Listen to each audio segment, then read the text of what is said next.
Buongiorno a tutti, vi pregherei di prendere posto. Good morning, everybody. I invite you to take a seat, please.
Vi chiederei gentilmente di prendere posto, così cominciamo.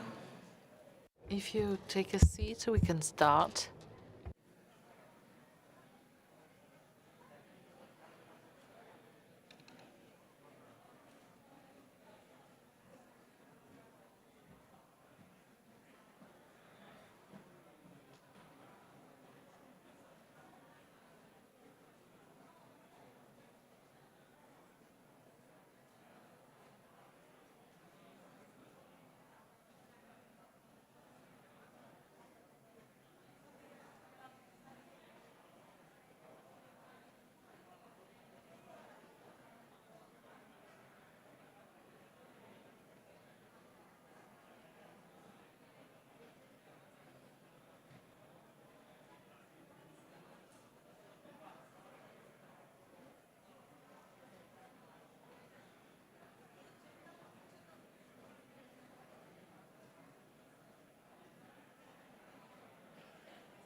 Vi pregherei ancora una volta di prendere posto, per favore.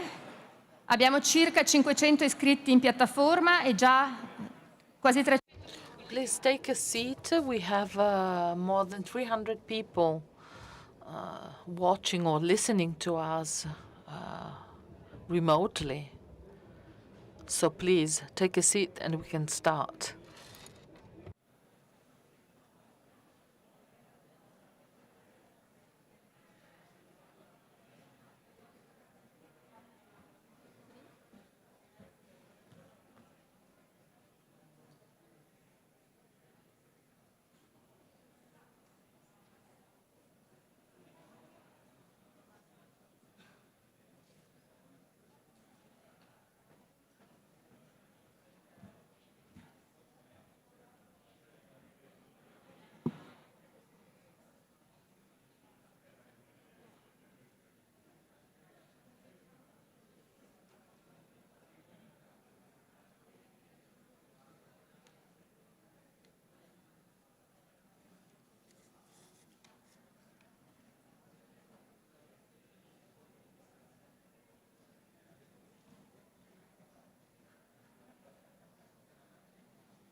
Buonasera a tutti.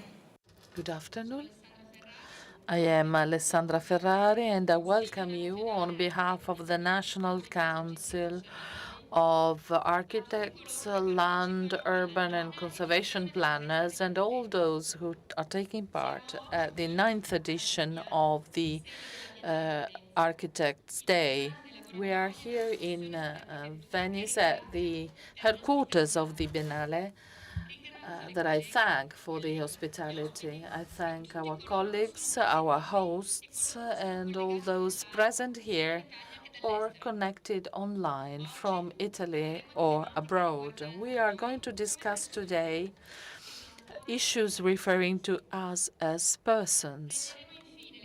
Besides being professionals, we will award the prizes for the best Italian architect and the young talent of architecture. I now invite the president of the Venice Biennale, Roberto Cicutto, and I leave him the floor for his greetings.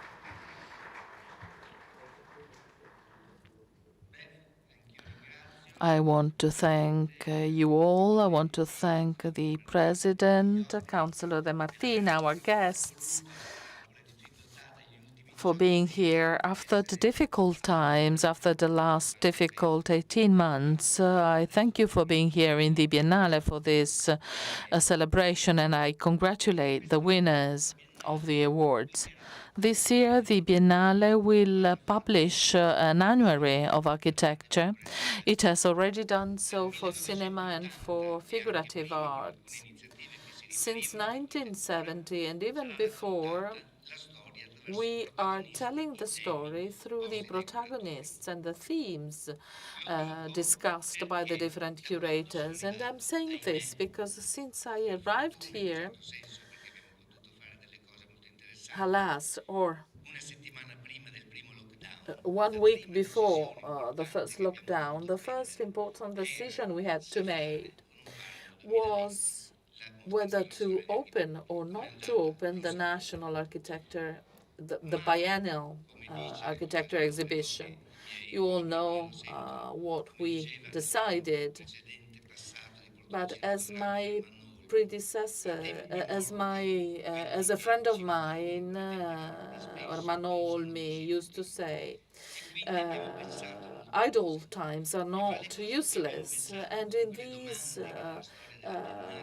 in this period of inactivity, we thought of something that was fundamental for us to understand. Is it meaningful to organize an architecture biennial exhibition? Well, I think that the Biennale organized by Hashim Sarkis, the presence of the public, the way in which the public has taken part to this exhibition has shown us that it is meaningful to organize an architecture exhibition. The Biennale is a great laboratory for architecture, but not only for architecture, for all disciplines and arts it focuses on. It hosts figurative art, cinema, dance, theater, music, and we are trying to have these arts dialogue among themselves. It is very easy to talk about discipline in inverted commas. This involves paths of education to be followed, methods and procedures to be applied. For architecture, it is more difficult. Is it an applied art? Is it a discipline resorting to other forms of artistic expression? If instead we start from the assumption that arts and beauty are the essential tool to improve the world, we can certainly say that architecture is fundamental. It is doing two things the other arts do not do. It first of all identifies in its product the place where you build and what you build. And in doing so, it takes care of our everyday life. In these last 2 years, we have seen this in an extraordinary way. I was saying before, Hashim Sarkis' exhibition has taught us many things, but it was extraordinary, not only for the number of participants, but for the way in which people took part in it. Visitors felt the contents were their own. It was not only something for specialists. As a spectator of the different biennales, I've seen many families with children, aunts and grandparents visiting the exhibition. And this is not the result of the fact that they kind of took a vacation in visiting the biennale. The word of mouth was very important for the success of this exhibition.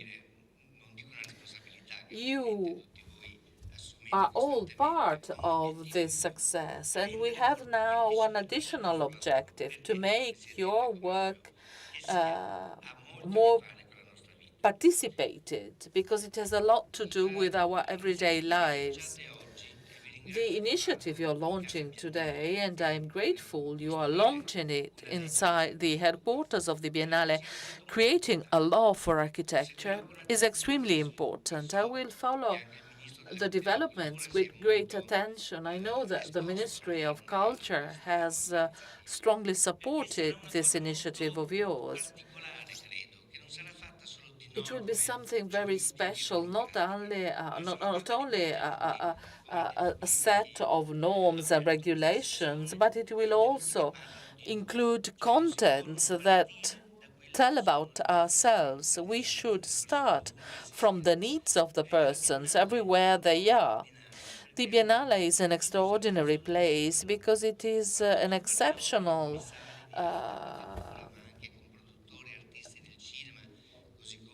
place where you can look at the world and realize the difference it creates to establish a dialogue with different places, with different cultures. People want to be part of the Biennale, not just to show the result of their work. They want to be here, to be subjected to an evaluation. So it is an extraordinary place for culture. Allow me to read you a couple of words from the annual book on architecture. My predecessor, Paolo Baratta, wrote the introduction to this annuary because the exhibition came at the end of his mandate. But when reading his words, I really understood how the Biennale can create a common DNA. He says in his text, and I wear my glasses, unfortunately.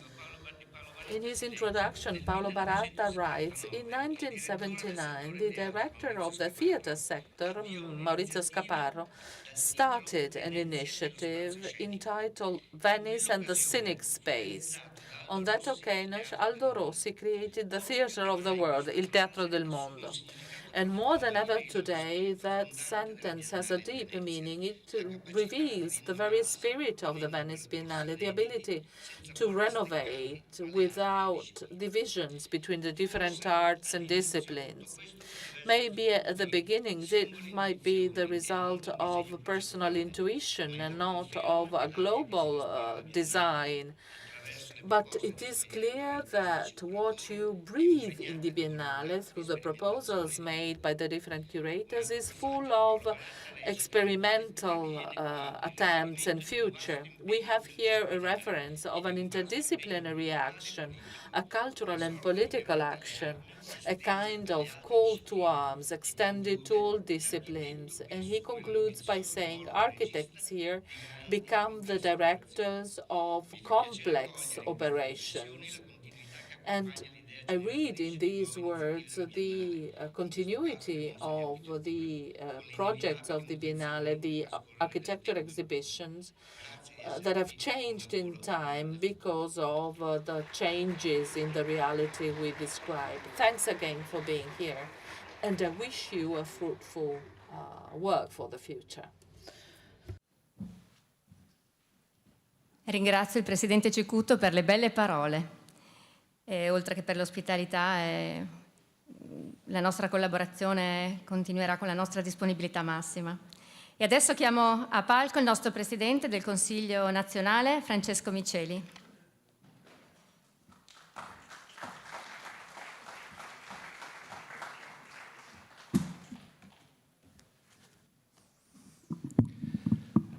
Anch'io mi associo ai ringraziamenti nei confronti del Presidente Cecutto, perché noi abbiamo apprezzato non solo l'ospitalità, ma anche dalle parole che abbiamo sentito la compenetrazione con i temi e le questioni che noi poniamo al centro delle nostre iniziative, in particolare di questa iniziativa che riguarda, così come Alessandra Ferrari ha detto, il tema della Festa dell'Architetto, che poi è la festa di chi è impegnato quotidianamente a ragionare sulla vita delle città, del territorio e soprattutto sulla vita delle persone, perché ha colto bene il Presidente Cecutto nel dire che la nostra attività, il nostro lavoro agisce e interferisce con la vita delle comunità.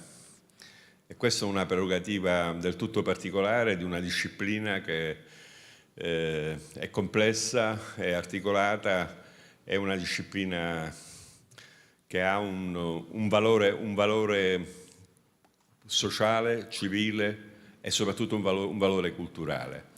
Noi spesso cerchiamo di respingere una certa visione dell'architetto come esclusivamente un soggetto in grado di affrontare e risolvere dei problemi tecnici, anche quello, perché la figura dell'architetto è sicuramente una figura che ha al suo interno una formazione tecnico-scientifica, ma c'è anche una formazione culturale, umanistica, artistica, un complesso di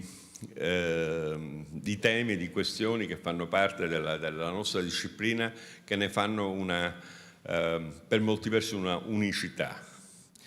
Ed è quello che noi vogliamo cercare di rappresentare in ogni momento, e soprattutto nei momenti così importanti come quello di oggi, in cui premieremo l'architetto italiano e il giovane talento dell'architettura. Lo faremo con questo spirito, ben consapevoli, peraltro, e anche qui è un elemento che prendo a riferimento dalle parole del Presidente Cicutto, delle responsabilità che noi abbiamo, nel momento in cui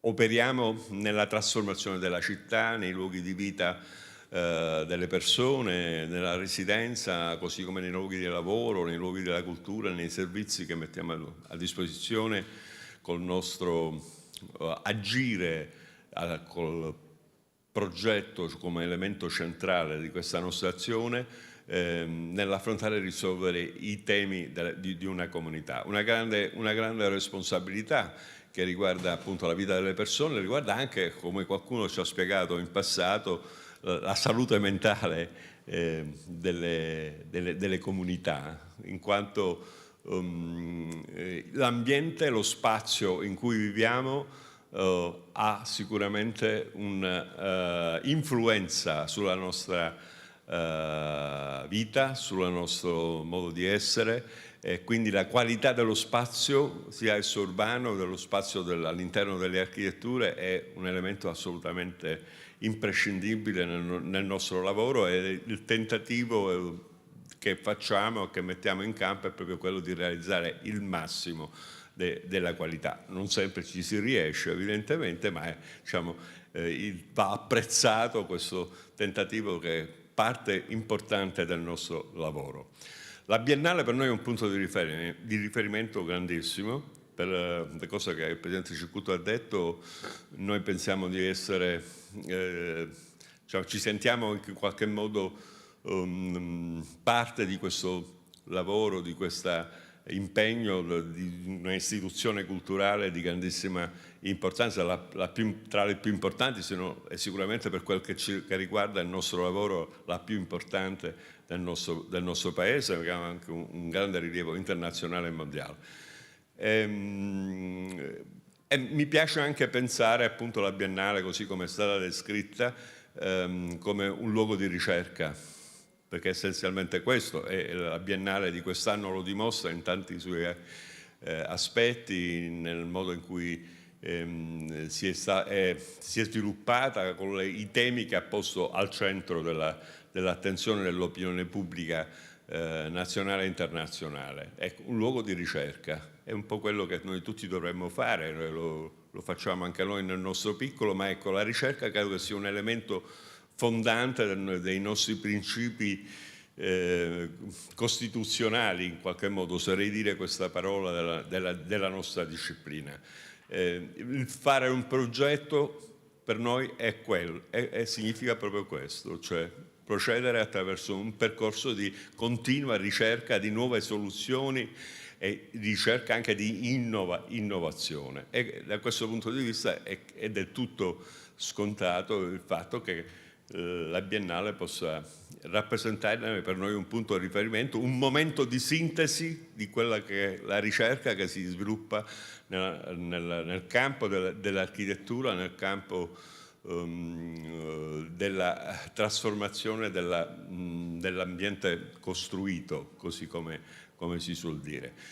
Ecco, e quindi essere qui a rappresentare queste istanze, questa visione delle cose, in sintonia con un percorso importante e significativo che la Biennale mette in essere tutte le volte che insomma rappresenta questa visione delle cose, per noi è sicuramente un elemento di riferimento centrale nella nostra attività e nel nostro lavoro. E credo che noi dovremmo sempre più rinsaldare questo rapporto. Dicevo stamattina che noi non vogliamo rappresentarci sotto la veste di una categoria professionale, semplicemente come una categoria professionale, ma come una comunità che ha al suo centro valori, identità e come dire, modelli di riferimento che vanno oltre, diciamo, lo specifico dell'essere categoria professionale, no?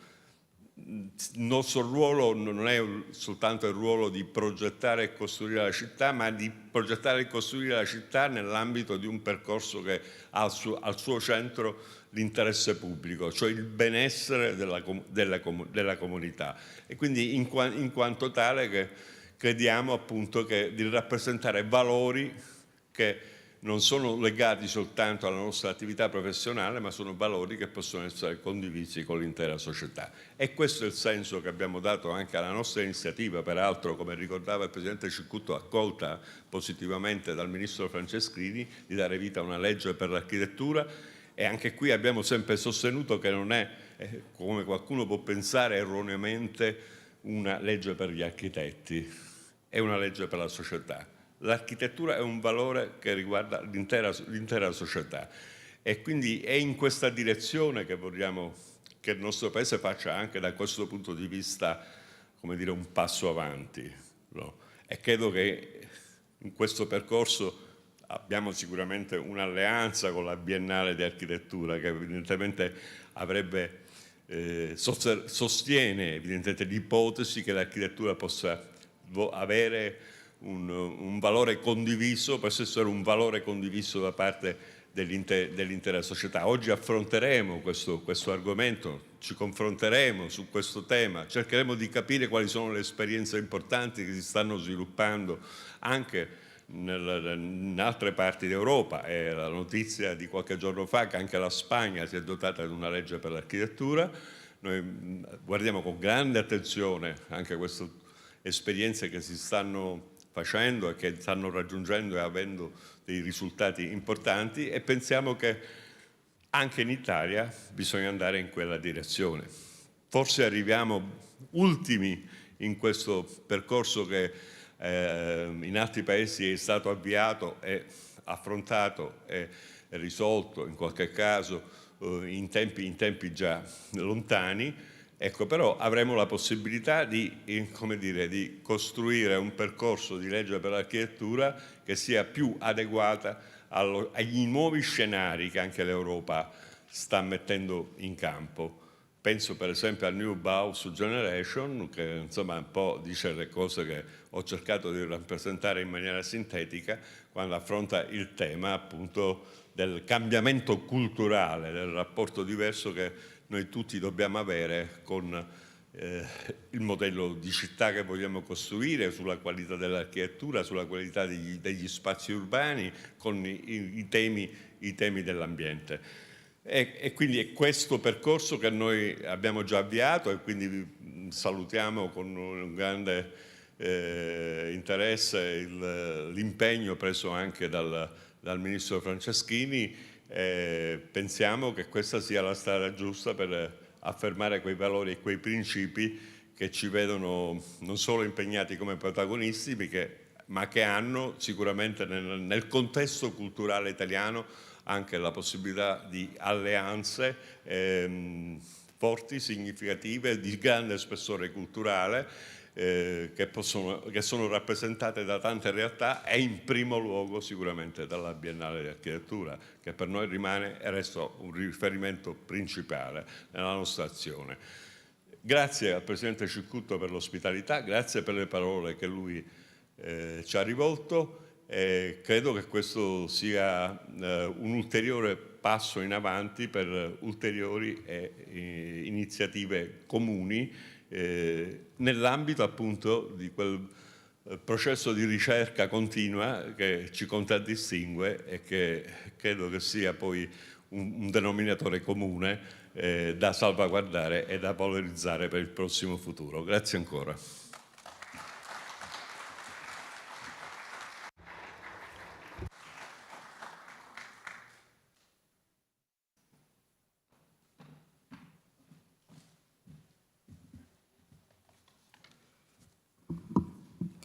Il presidente The president of the Veneto region, Luca Zaia, was unable to be here with us. Nevertheless, he would like to give us his welcoming words through a letter that I will read. You are here today to award the Architect of the Year and the young talent of our architecture, and also for a very important declaration for a future of sustainability with a process that starts very far back in the history of the Serenissima and which is very much condensed in its candidature to the European Capital of Sustainability. It is important to discuss issues associated to sustainability and the circular economy, to promote ethical entrepreneurship, bearing in mind the differences within territories and from an economic and social point of view. The global action for the people on the planet, Agenda 2030, was recently launched. The strategy was launched recently in the region for the sustainable future. It's a document that includes the strategic planning, which is so fundamental for economic competitivity, social equity, and environmental respect, the respect for the environment. We are the first region that has imported such a document that has a clear vision for the future.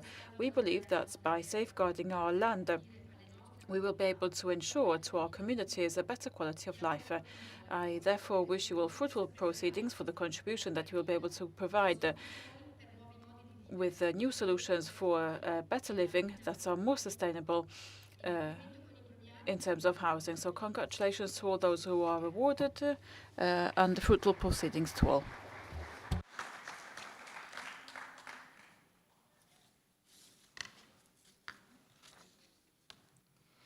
lascio ora la parola a Massimiliano De Martin. Massimiliano De Martin now has the floor. He is the City Councillor for Town Planning, Private Built-Up Environment of the Municipality of Venice.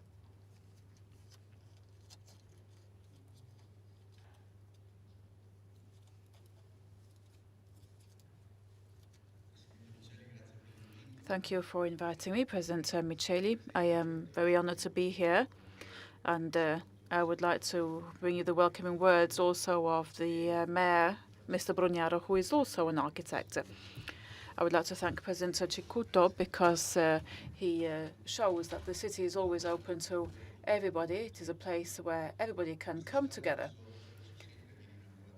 This is the hall where the biennial is inaugurated every year.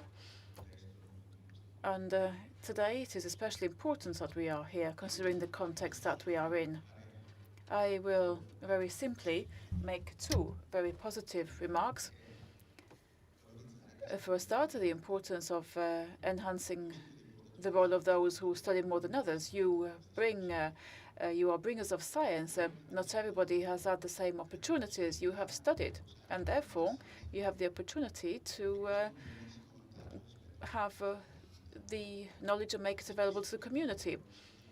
However, very often you are not free to express yourselves. Rules and regulations restrict creativity. I think that even Palladio would find it difficult today to plan his masterpieces. So I think that we need to work in the same direction together. As we said earlier, silence and breaks should not be seen as something which is negative. I think that the last 18 months have enabled us administrators to understand that public spaces and private spaces need to be rethought. I will just give you some examples. We have never thought of hospitals designed for a pandemic. Now, lots of therapies have no longer been provided, and surgical operations have not been performed because of the pandemic. The school has very much been affected, especially for the younger students who have not been able to go to school. Now, what are, however, the advantages? In just a few months, from the point of view of technology, our communities have grown. And this is a clear example that people are inclined to make something together. Now we must make sure that we need to make sure that that unity is created. We cannot think of public spaces where people cannot go out to shop. As we saw last year with the lockdown, the luckier people had some shops nearby, and those who were living far from the shops had to think of home delivery. So we have to think of the so-called proximity services. It is important that the city is given a new dimension based on what our needs are. And I think that the politicians have a very important role and a lot of power in this area, because it is we who are called upon to write rules which cannot be written based on ideology. And going back to what President Cicutto said when he spoke of research, I would add science and technology. Politicians need these three elements.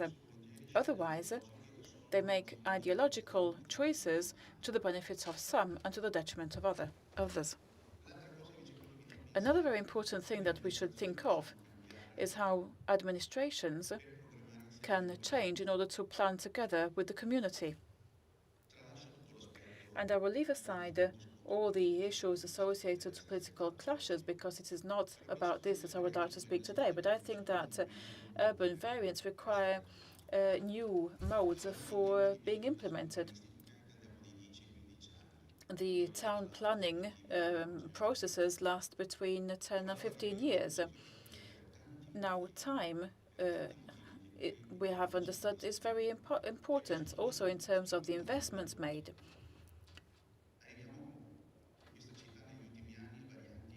In this city, the variants have been implemented in just 12 to 14 months. So we are becoming accountable for what we have implemented and what we have done. It is important for the administrations to be accountable. However, we cannot stop the progress of a city. And opportunities such as this today really are excellent for all of us. And I think that the openness of contexts such as this enable us to understand the value of being part of a community. President Micheli, I don't envy you in this moment, because you are representing an entire category.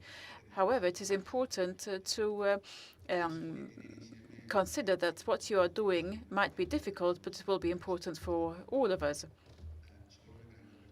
It is very important to maintain an open mind, and a compromise is not necessarily the worst of the agreements. It is a way to work together. We are also working on urban variants that have enormous environmental impacts. The first variant was associated to the small section of the river that crosses 6 cities.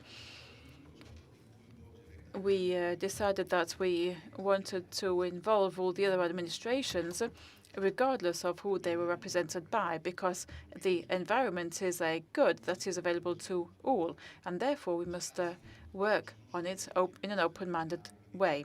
So the aim is not only to guarantee biodiversity, but to ensure the presence of spaces that are functional for the better quality of water management and environmental management, with the establishment of spaces where people can come together, can express themselves or perform sports.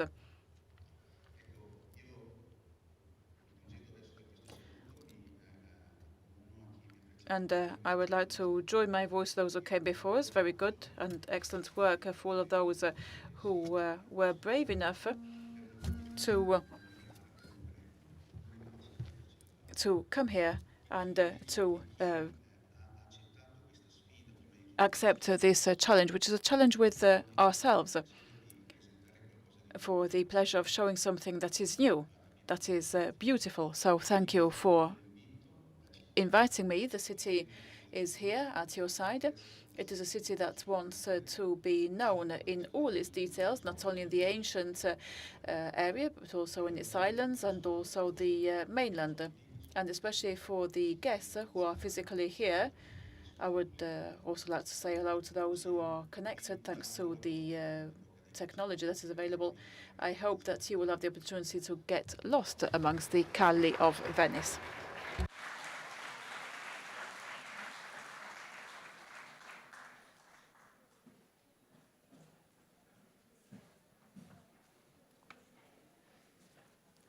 Abbiamo ora il saluto dell'Istituto.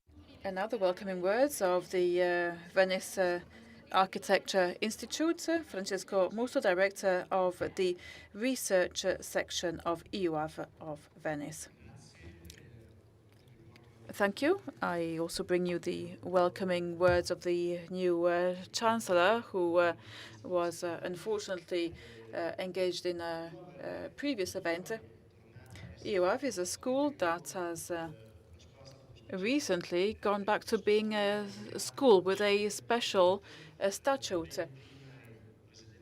The president of the Biennale spoke of the need for cross-disciplinary relationships between architecture and other disciplines. EUAV has become exactly that. It is a school today that hosts, in addition to the traditional School of Architecture, which is a consolidated school, it also has different schools dedicated to arts, fashion, with a cross-cutting and an interdisciplinary attitude. This, we think, is very important because it allows us to consider different dimensions, architecture in the city, design, planning, applied also to innovative areas, answering the needs, the urgent needs of today. The importance of closing the environmental sites in cities, the issue of circularity and circular cities for tangible and intangible planning is one of the mainstays of today's reflections. Today we are trying to find an answer, and I chair the research section for several weeks. Since the 1st of October we have a new governance system, and we are trying to find an answer to the urgent issues, which are obviously connected to the national debate on the new plans for recovery. It is important to coordinate with the 21-27 programming period of the EU. Very often, colleagues tell me that architecture is never actually part of European programming or investments. However, the main theme is the approach in the project, which is an issue which is very important within all the actions of the European Commission and also of the investment model, the intense investment model, which in fact is the model that has been required by the recovery plan for resilience, which is one of the keys for interpreting and rethinking the lives in our cities. And this has been said by those who spoke before me. These are all issues that are part of the urban plans of our cities. However, all of this demands a multidisciplinary action vis-à-vis the project and the ability to quickly act through projects to promote transformation. The fact that the National Council, together with the associations, have been reflecting and discussing these issues and these points of view, these prospects, really is essential. Starting from the position of EUAV, which is one of the most important schools in the northeast, which has established an innovative relationship with art and design. So from this very privileged point of view, also vis-à-vis the associations, working on collaborations between university, research and the profession has taken on a different stance, because after the university we should continue studying, and therefore we have all the issues associated to post-degree training, professional training, where we focus both on the experimental part of research and the more practical side of training. And compared to more generalistic schools, I think that we have attached a lot of attention to the project per se, which is definitely, which makes it one of the privileged interlocutors made available to the associations in the territory, and which is also available to collaborate with the National Council. I think that today's proceedings are very dense, so I will not take any further time. Thank you very much once again.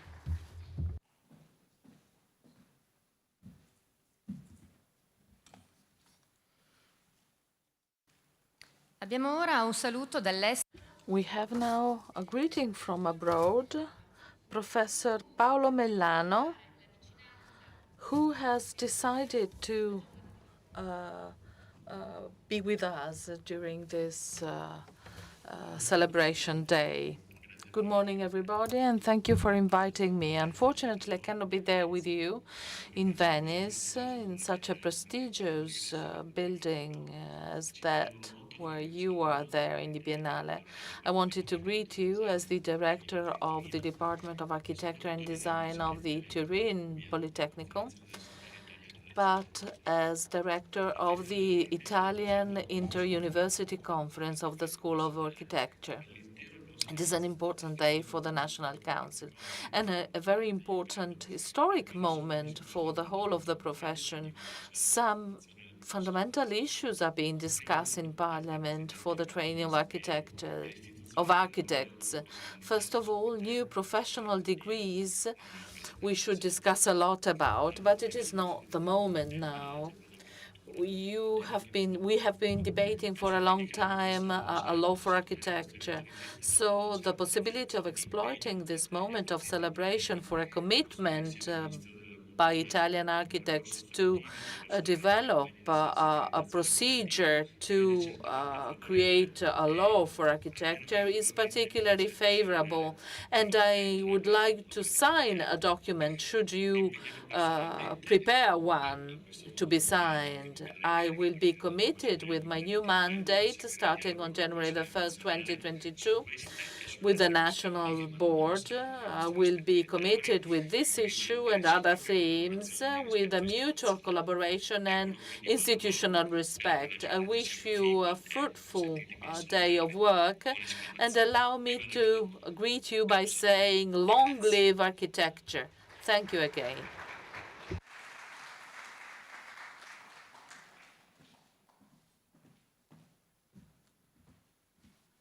Ringrazio il professor Mellano. Thank you, Professor Mellano. The floor now to the curator of the Italian pavilion of the Biennale of Architecture of this year, Alessandro Melis. Buongiorno a tutti, buonasera. Good morning, everybody. Good evening, I should say. I'm glad to be here with you today. And I would like to thank you all, in particular the National Board of Architects, land planners, and landscape designers, Mr. Miceli, Alessandra Ferrari, who has worked a lot over the last few years. We have discussed what has been done as far as culture is concerned, and this celebration for the Day of the Architect is particularly important at a time when my generation, besides transferring knowledge, should be able to transfer energy and stimuli to create a new taxonomy for architecture, something that is required by the environmental problems we are facing today. It is a time when the situation cannot continue as it is. We should change things, and the energy coming from our younger colleagues is fundamental. It was fundamental for the Italian pavilion in order to contribute to have an impact on culture, on knowledge, on the idea that architecture should go beyond the sphere of architecture itself to try and contribute to the understanding that our profession is a profession that can have a higher level of effect when change is necessary, when creativity is fundamental to make a breakthrough in the situation. Innovation has been fundamental to overcome crises. When crises have taken place, it happened after the Roman Empire collapsed, and it will continue to be so, particularly now that Europe is moving in this sense. We have to show that the crisis can be overcome, and this is possible thanks to the contribution of our profession, which is essential in this moment in time. I really hope this meeting can be the first in a number of meetings to face the difficulties we will have to face in the future. And again, I send my greetings to all of you. Un ringraziamento ad Alessandro. Grazie Alessandro. Thank you, Alessandro. We have now a greeting by Paolo Ghiotti, the chairman of the National Board of Building Companies in Venice. Buon pomeriggio a tutti. Good afternoon, and thank you for this very pleasant moment of collaboration and celebration. I am eager for this type of sharing. I like celebrating.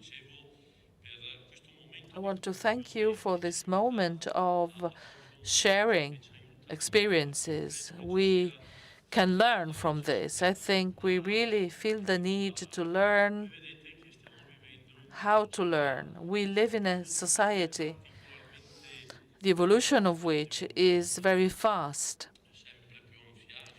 We are getting older. We are getting multi-ethnical. And the solutions that were successful a few years ago can no longer be successful. We have to change our way of solving problems. Thus, we have had to face this decades-long crisis that started in 1917. We have built too much. We have built in a bad way, but the crisis cannot just be an excuse for our difficulties. Einstein used to say that crises force us to study and solve problems. The crisis, I think, is due to our inability to provide for our future. Buildings have evolved a lot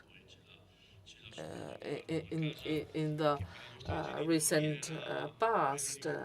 The house used to be a joy for our parents. They were happy to give a house to their children. It is no longer so. A house today has turned into a service. It is like a car. You choose the car that is most suited to your needs, and the same is true for houses. Houses and buildings have to provide a service. They are no longer valued for their surface area, but they are valued according to the context they are part of. And at the time of pandemic, it was particularly important to have a little garden, to have a window from which you could see the outside. Building styles should change. We can no longer have 50% of the built environment with more than 40 years of age. They are F class, energy class. They are extremely energy consuming buildings. We should develop the possibility of having houses that pollute less. Current buildings pollute more than cars.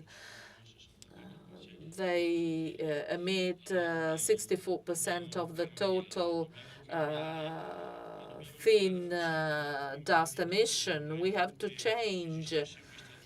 We have to change our building process. We should no longer be just entrepreneurs.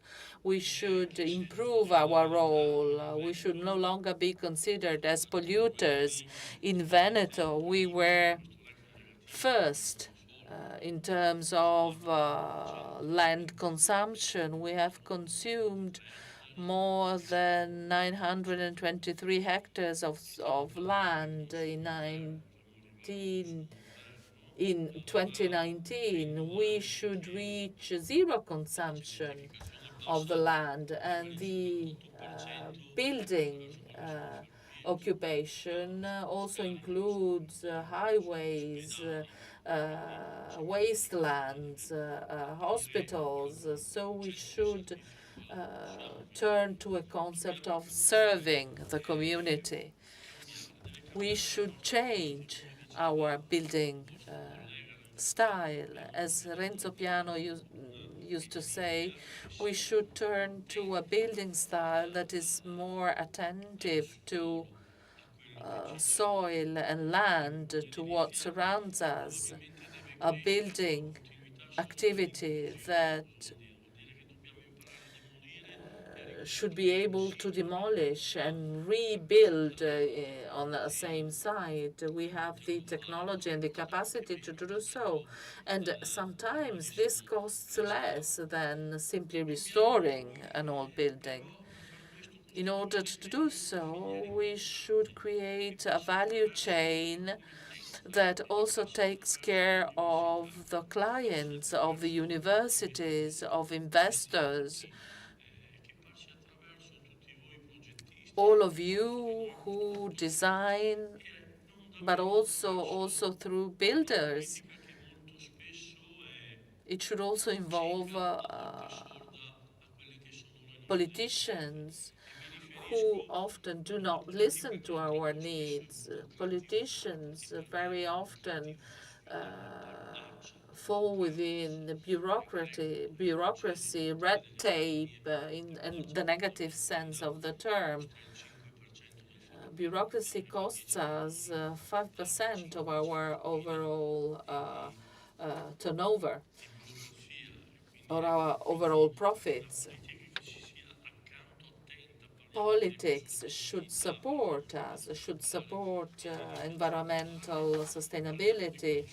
We should deal with circular building activity. We should reduce the use of raw materials. The first problem we face when we are in a work site, in a building site, when we demolish a building, we do not know where we can bring these materials.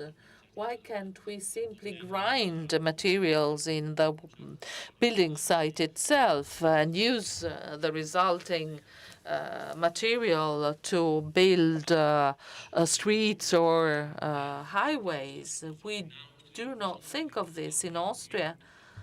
They use the marble dust to build the streets and to build floors. In Germany, they use 3 times the quantity of waste we use.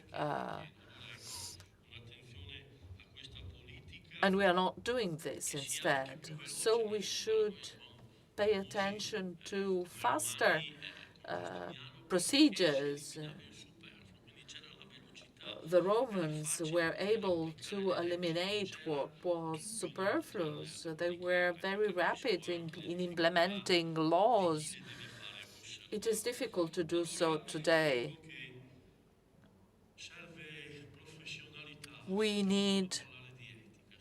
must be professionals. We must have an ethical approach. We must be able to choose what is right and from what is wrong, what is beautiful from what is not beautiful. I've just heard the I've just heard somebody saying that being a builder is a difficult task. Architects are masons who are able to speak in Latin. We have to be brave. Courage comes from the Latin word for heart. We have to do what we are able to do with our hearts. We should learn to do well what we are required to do. I think this might bring us to success for the future. The dream of a single person cannot turn into reality. To conclude, I would like to say that we should bear our responsibilities, the responsibility of what we do and what we do not do. I am an entrepreneur of a fourth generation, and this, I'm sure, is the most beautiful job in the world, although it is full of difficulties. I am proud of saying that together we will manage to become the builders of a future Italy, a future country. We deserve to be part of this construction. An old Indian saying stated that we have this world as a loan to be passed to our children, to the future generations. We should try and understand what we are going to do, all of us together. We have a lot to do, and we can no longer make mistakes. I apologize for taking so much time. I will have to leave you. I have to go to Padua right away. It was a great pleasure for me to be here. I wish you a fruitful meeting, a future for your role. You have to have emotion in what you do. And thank you again.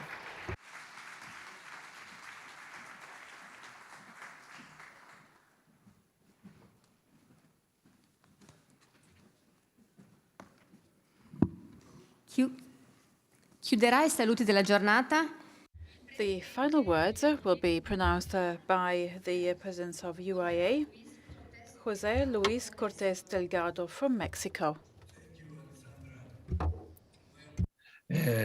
Today is a great day. It's the 5th of November, the Festa dell'Architetto 2021. And I want to send you warm greetings from the International Union of Architects. And on the name of the International Union of Architects, I want to congratulate all the Italian architects. I send special greetings to Roberto Cicuto, president of the wonderful Venice Biennale, to my dear friend Francesco Micheli, president of the Consiglio Nazionale dei Architetti, and to Massimiliano De Martini in representation of the mayor of Venice, and to all the friends that were speaking before me, to Dr. Musco, to Paolo Merano, to Paolo Goyotti, to Alessandro. My best greetings to all of them. On this celebration, I want to say that UIA supports very strongly the initiative of the Italian architects through a dedicated campaign of awareness raising that is required to make the law of architecture a reality. And also, as president of the International Union of Architects, I want to take this opportunity to congratulate the winners that will be presented during the award ceremony this afternoon, the 2021 Italian Architect Award and the 2021 Young Talent of Italian Architecture Award. My best wishes to all of them. And before I finish, I just want to say that I am very happy to be with you today, and viva l'Italia, viva Venice, viva la Biennale de Venezia, viva all the architects. Thank you very much.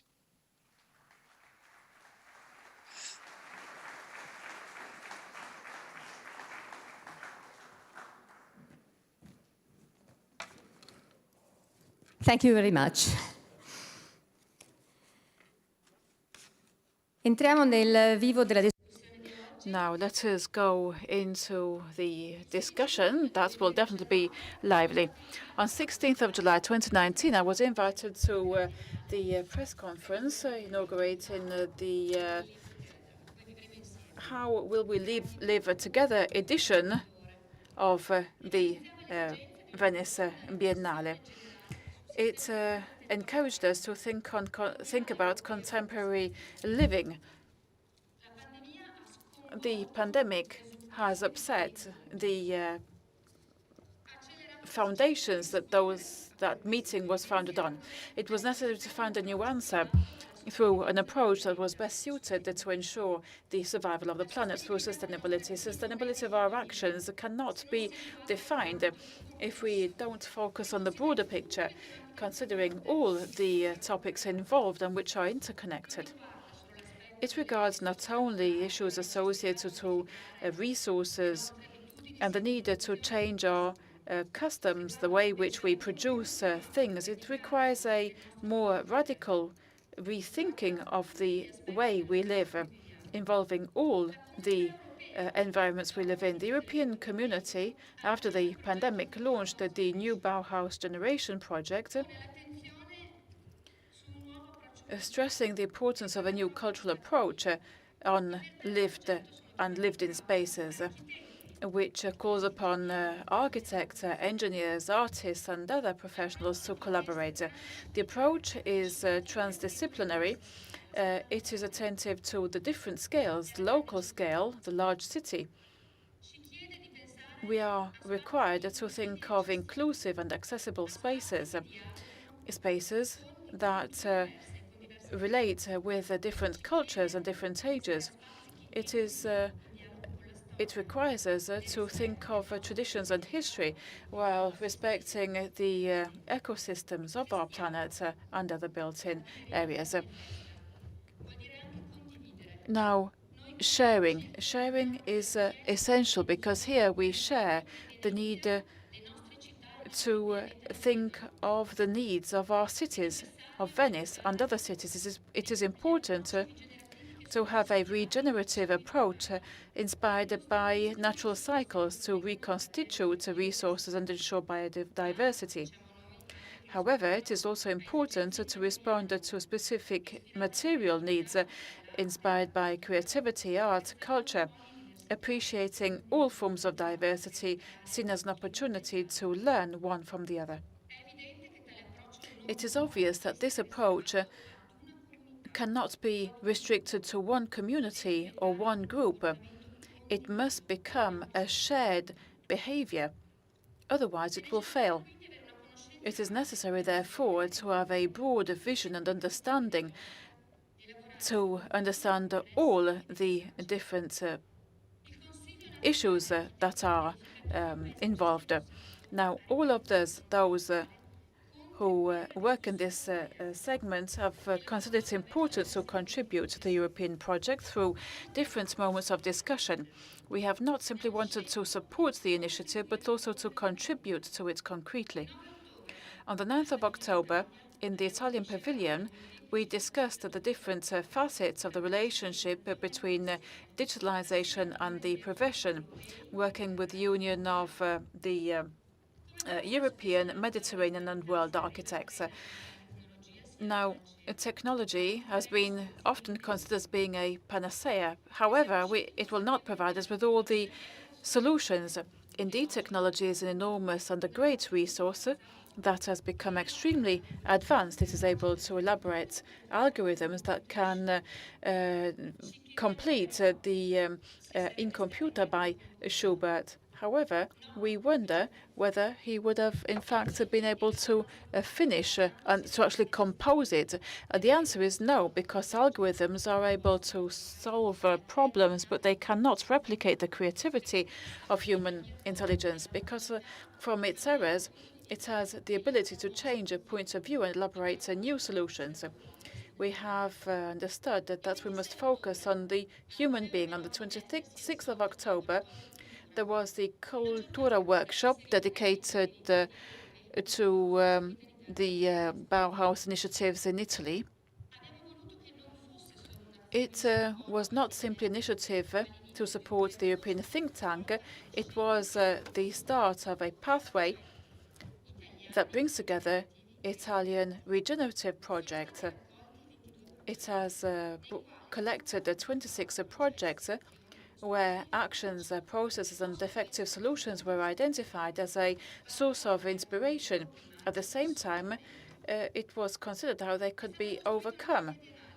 An assessment grid was established, and we are sure that it will be enriched with further projects in the future, with the contribution of all of the local and territorial associations in order to establish a permanent workshop. It is a working tool that will bring to the attention of the community and of the professionals working in this segment the principles of the Bauhaus and how to translate them concretely. This workshop has led to a number of new encouragements, of new ideas. This list is not a list of priorities, but simply the order in which these words were pronounced. Regeneration creates spaces for urban living. Even if it does not receive anything from its audience, it gives something back to the audience. And especially because it is public, it must be based on participation before, during, and after the project, because it creates belonging to the territory, and as such it is loved and defended. The project works for people, with people. It envisages interaction with nature, attempting to establish the best relationship possible. It can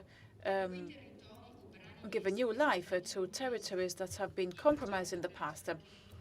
Through architecture, it can create trust, make dreams true, and respond to needs. It can start from the energetic requalification, but it needs to consider regeneration more broadly to improve urban spaces, because technology is at the service of life. The project faces the history of a place. It regenerates and develops territories. It is a community project and faces the issue of the continuous relationship with the environment. And then time. Time is a powerful factor when the project requires the use to be temporary, and even when it's long-lasting. So the project is essential from this point of view. We have understood that it is necessary to determine the concepts of community, which means integration and development. We have understood that space, also, if privately developed, must benefit the community, the public. There is a deep relationship with time. We have also understood that to regenerate, to empty and reconnect, it is important to reimagine with a new approach based on previous approaches to establish new economies and new forms of community.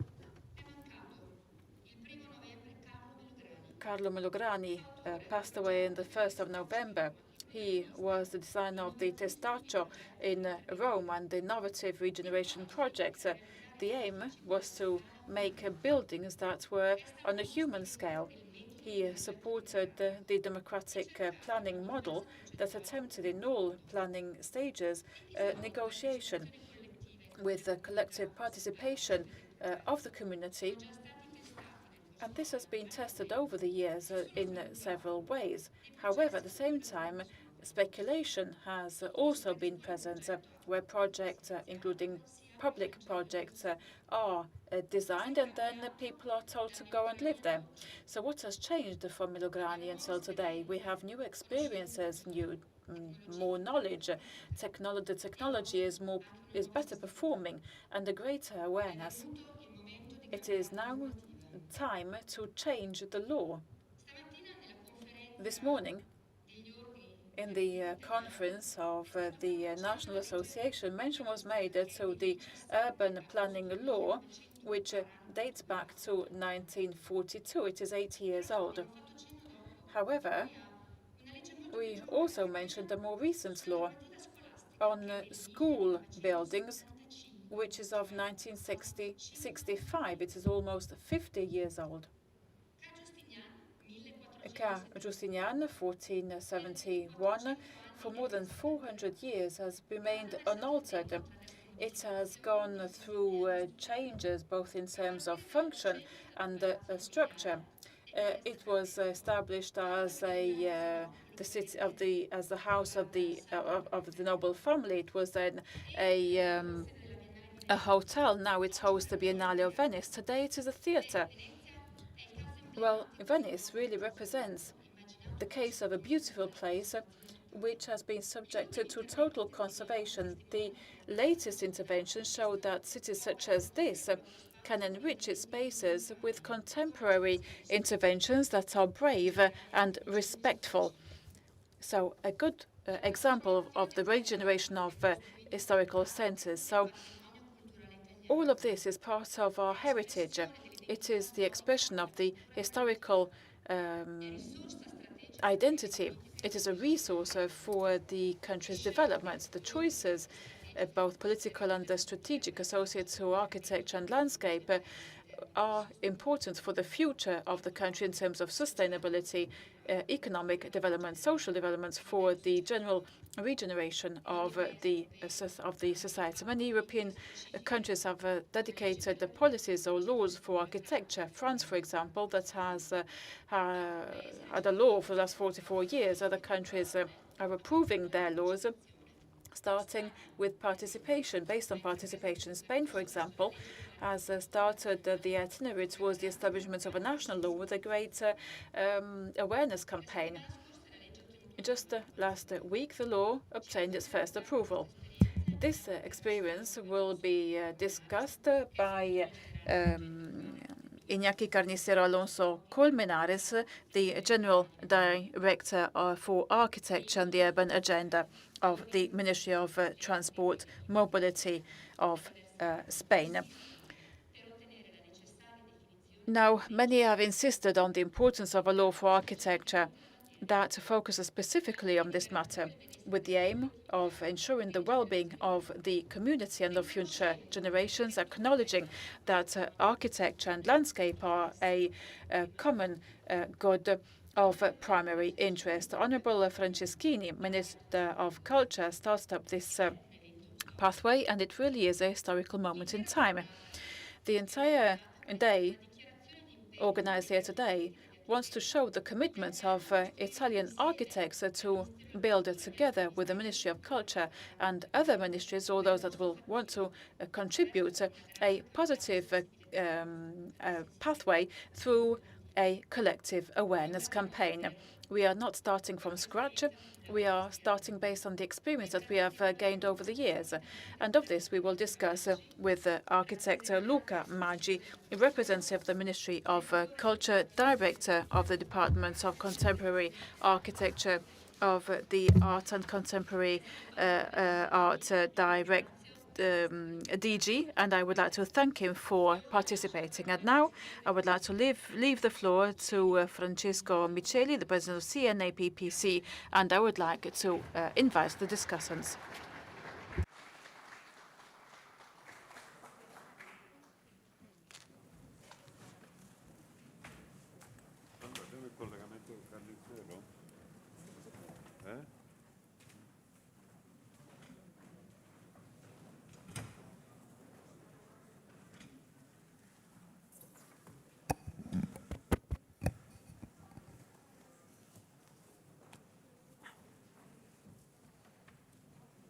Bene, come molto bene. As perfectly explained by Alessandra Ferrari, we have decided to give a strong sign from this meeting, focusing our program on such an important theme, that is a law for architecture. First of all, I have to express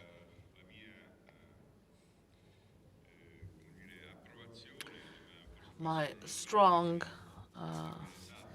support, my appreciation for the readiness of Minister Franceschini,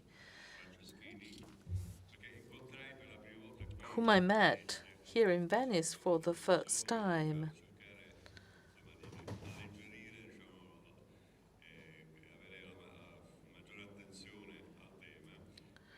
I met him for the first time here in Venice at the inauguration of the Italian Pavilion, and I asked him to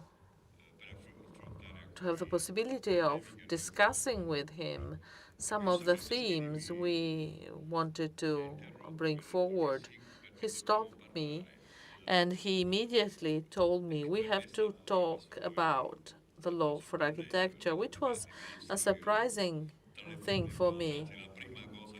I confirmed to him that the first thing I wanted to discuss with him was the law for architecture.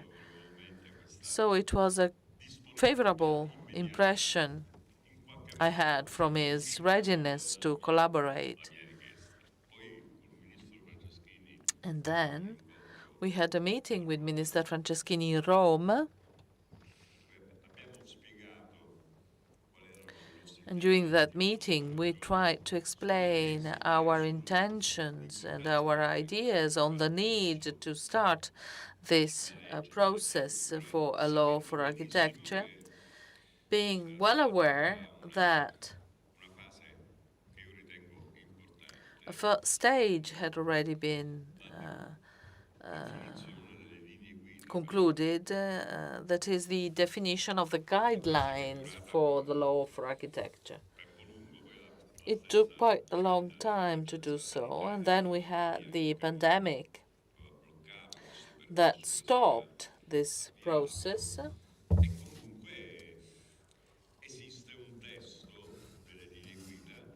And there is a text, including the guidelines for the law for architecture.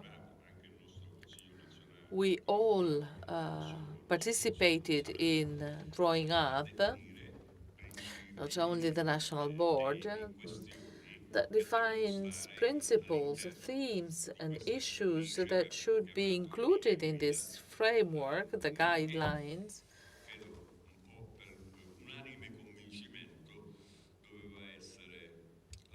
that should be the first preparatory stage for the development of a law for architecture.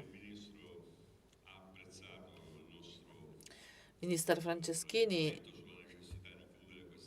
agreed with us on the need to conclude this first stage, to open up a second stage that is more significant for us,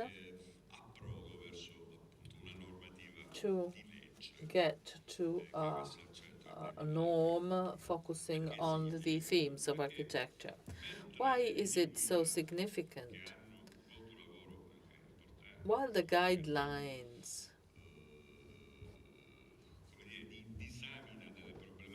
have helped us to put together a number of concepts, elements, and principles,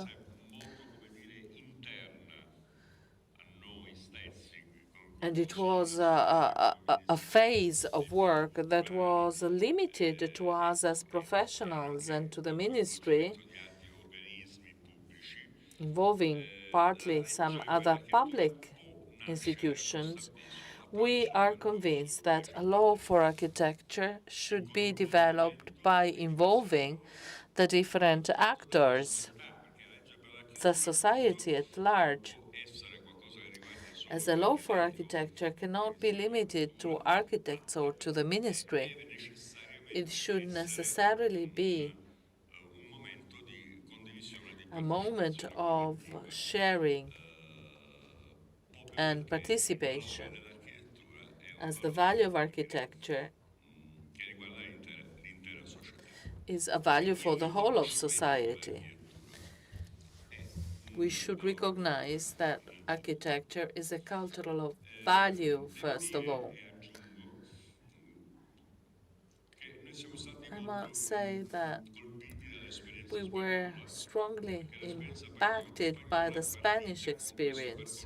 They started with this participation process through a platform that involved the whole Spanish society. Everybody could contribute to that platform, and that process has been completed with the approval of a norm, which is now facing the first exam in Parliament. So Spain, after Catalonia, has today a law facing the themes of architecture.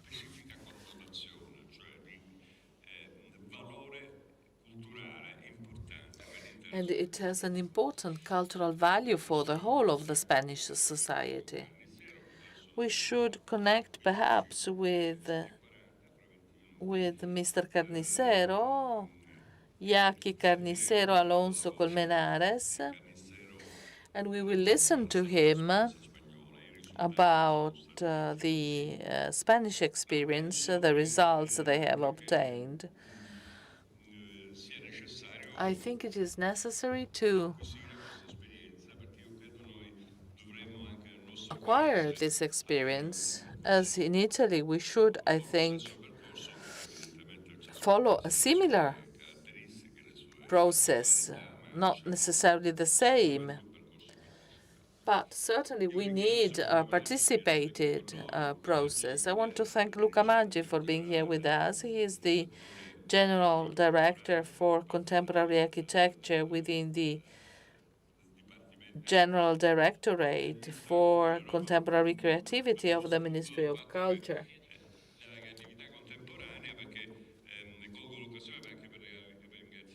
And I would like to thank Onofrio Cutaia, the director of the Contemporary Creativity Department, who was our guest in July in Rome.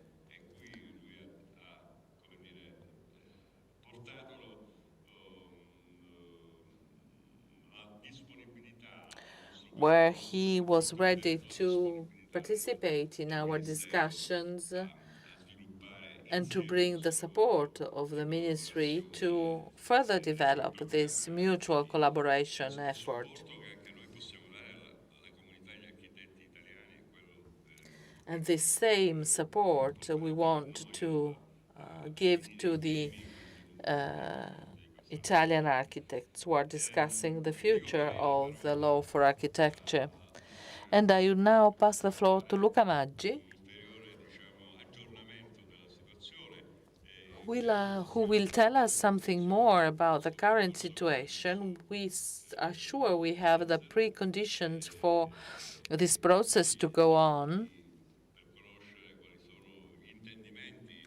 And we are here to listen to you and to the work you are developing with the Ministry of Culture.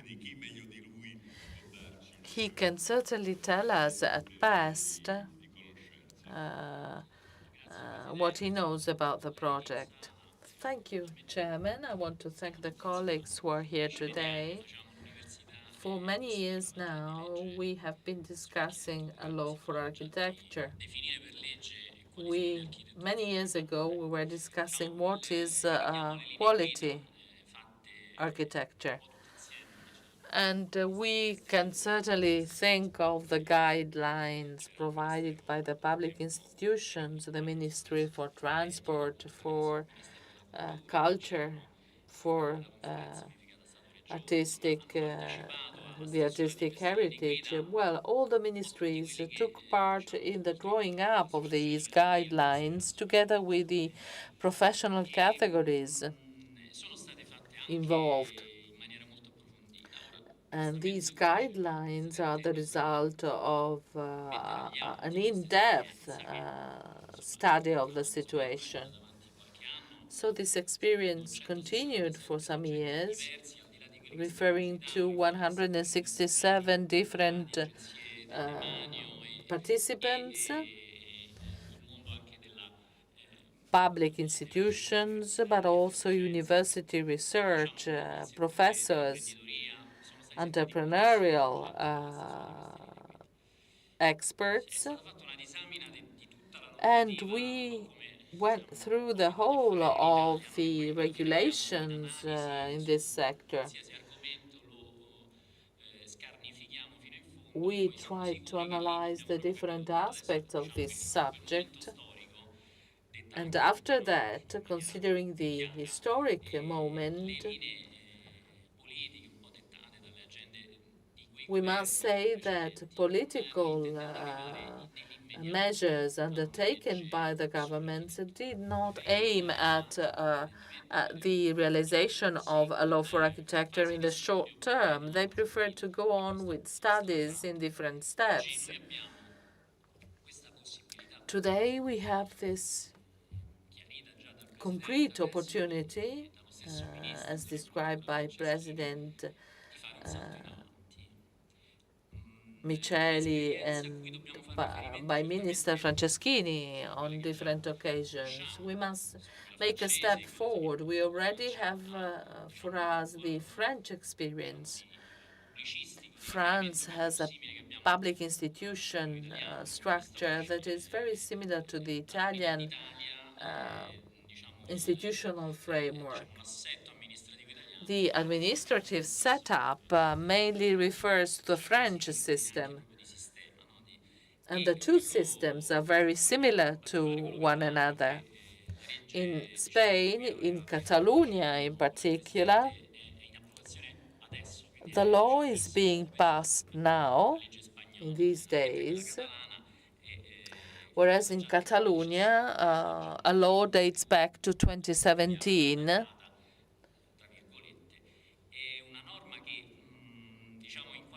And I must say that this norm, this rule, brings us back to general principles, even more than the French law.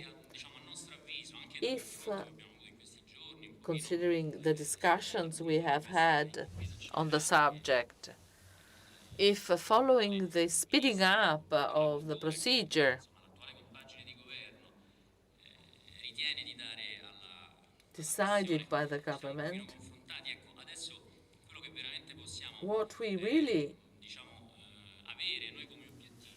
can define as our objective today, besides the discussions within the cultural debate of the past few years, as a norm, as a rule, we have nothing in written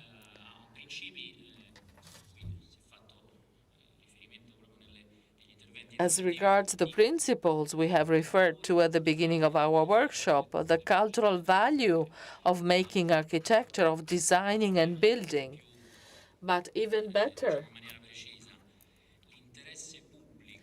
public interest connected to designing and building.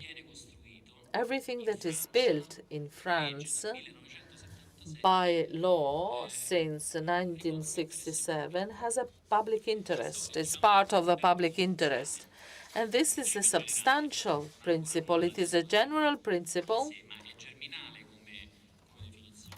but it can be considered as a source of a further interpretation. The definition of a framework law involves any implementation regulation.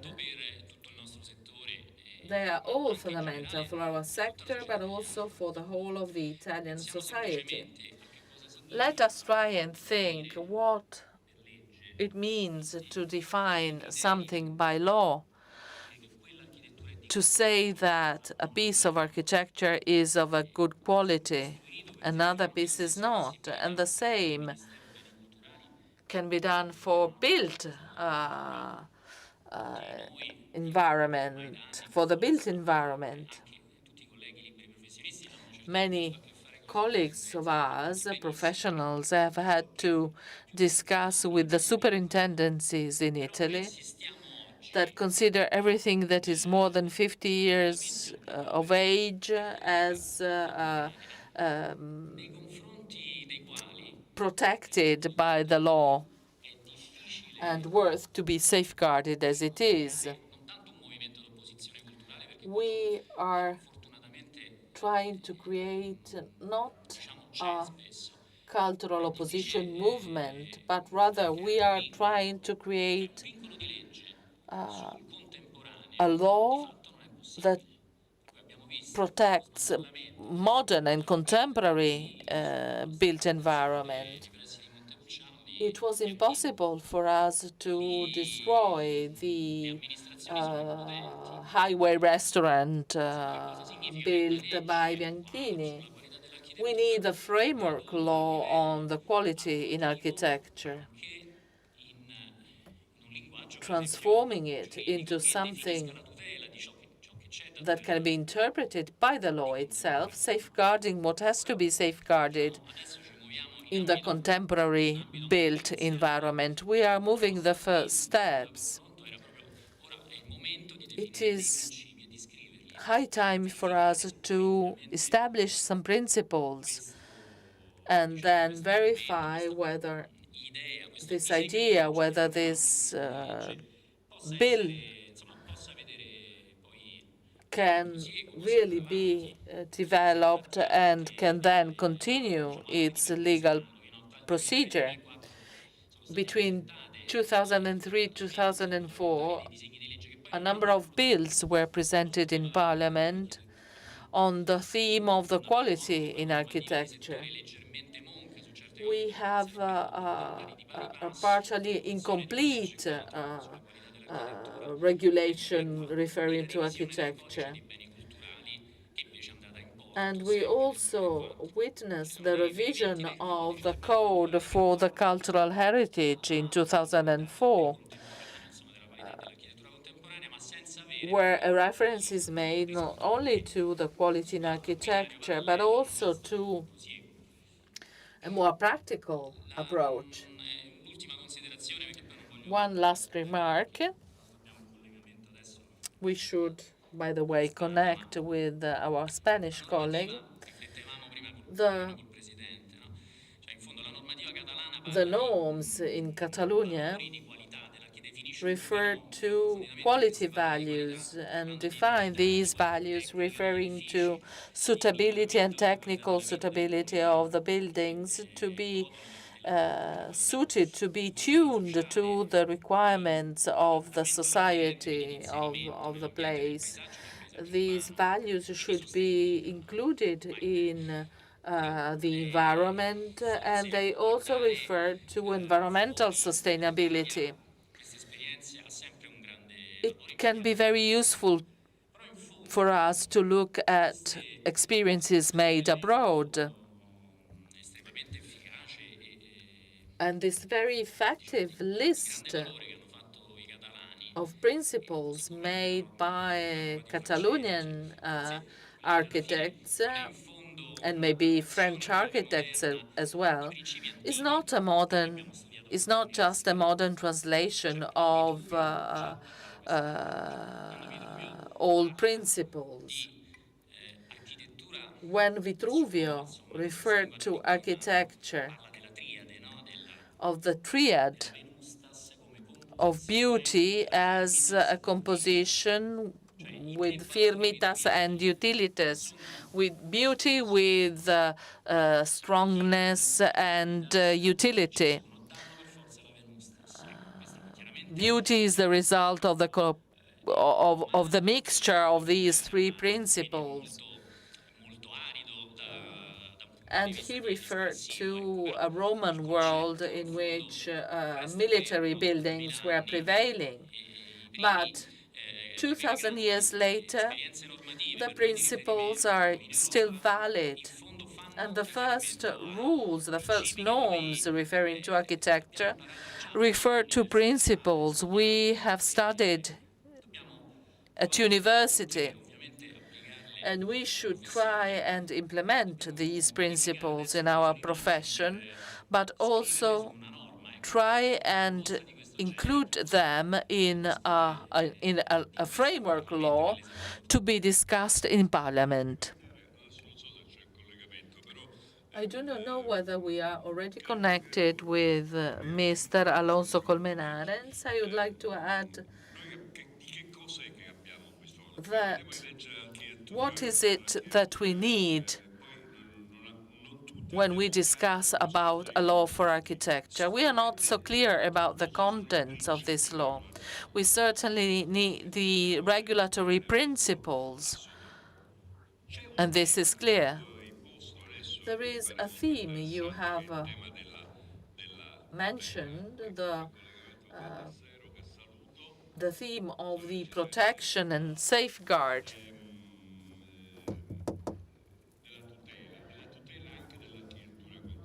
The safeguarding for contemporary architecture. You mentioned the highway restaurants,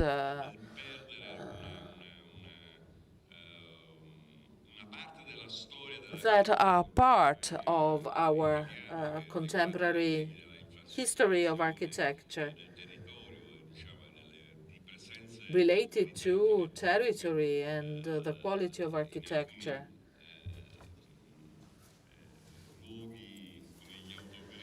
And some of these highway restaurants can be very important in this sense. So we have the need to safeguard them, but we also have to promote quality in architecture. And these are principles safeguarding, promoting, and protecting these values. A framework law should not be defining every single aspect, but rather it should lead the way, it should show the way, and create a reference framework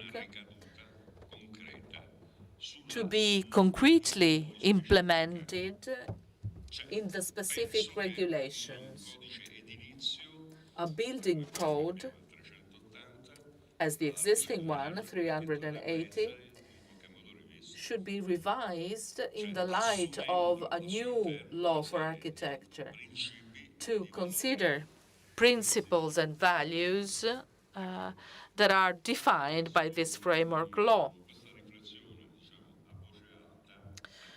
I am just thinking aloud. This is something we should concretely discuss with the support of all the minds involved, with all the professions involved. I'm thinking of university, of the economic stakeholders. I'm thinking of the world of culture, not necessarily restricted to the world of architecture. We should involve a whole set of resources, of knowledge, of competencies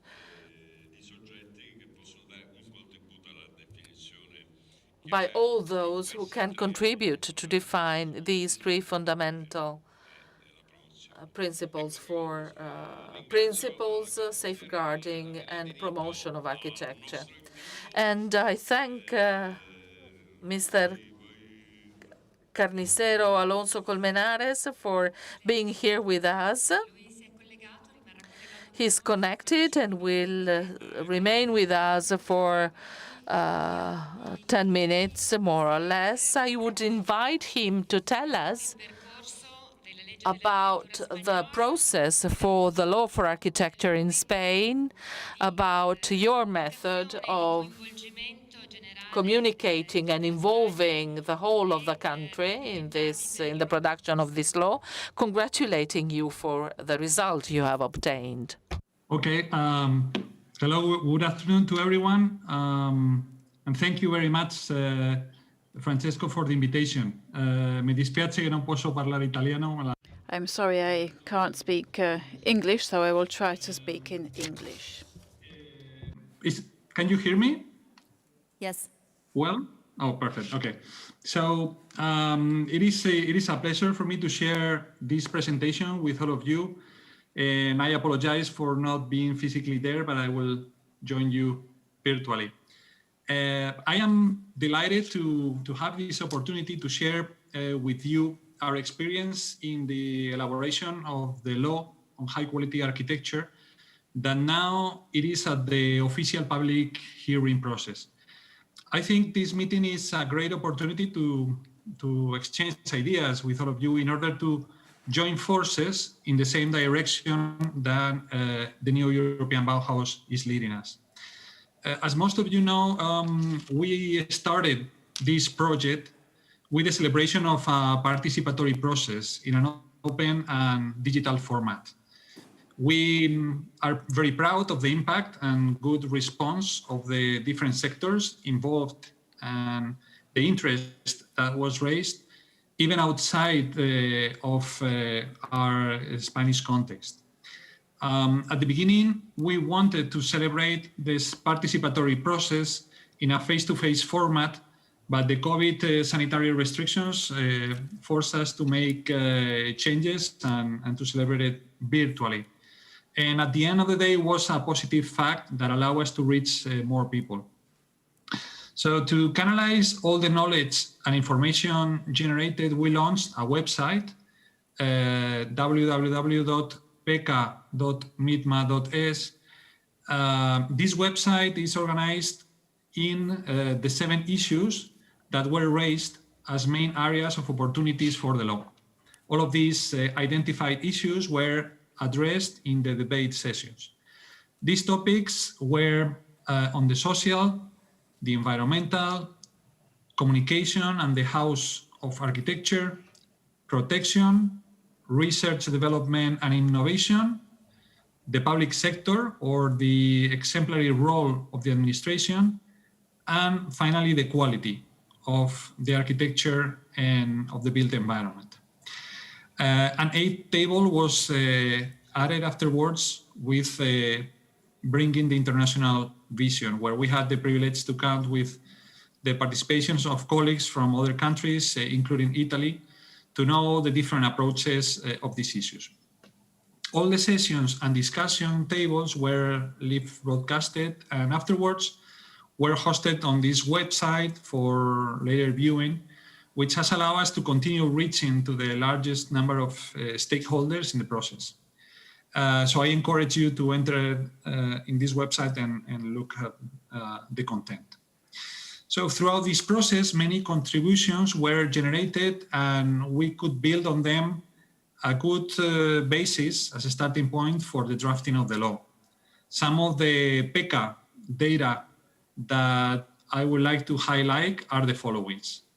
More than 200 experts participated in the process, more than many reproductions, spread the information around our society.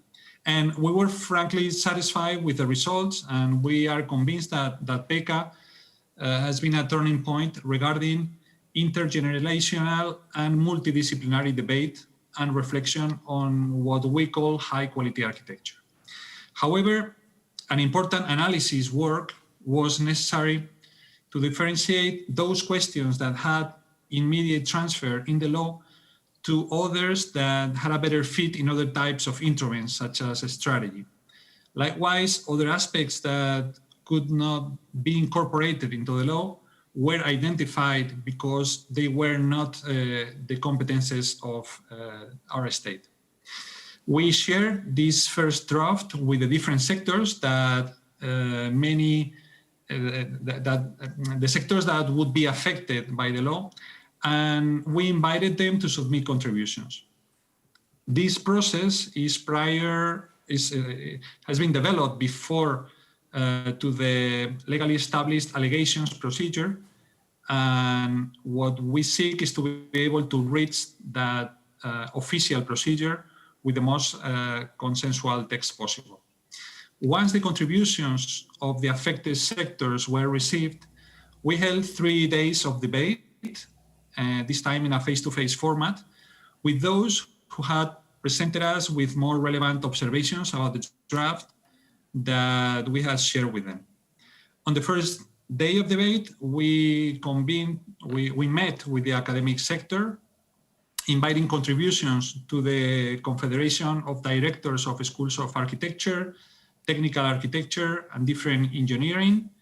Also, we called associations and foundations of social nature, accessibility, gender-related, also to the related to the rehabilitation of buildings and sustainability, or dedicated to the protection of heritage, in addition to research and innovation centers and foundations, as I said before.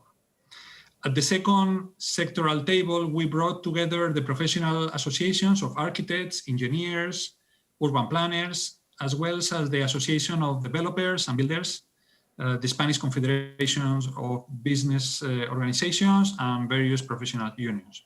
And on the third meeting, we added federations of municipalities and regions, and those general directors of the regional administration with competences in the field of architecture and territory, who had submitted observations. So after all this hard work, we obtained approval on this final draft by the Council of Ministers to initiate the public hearing procedure, which is where we are right now.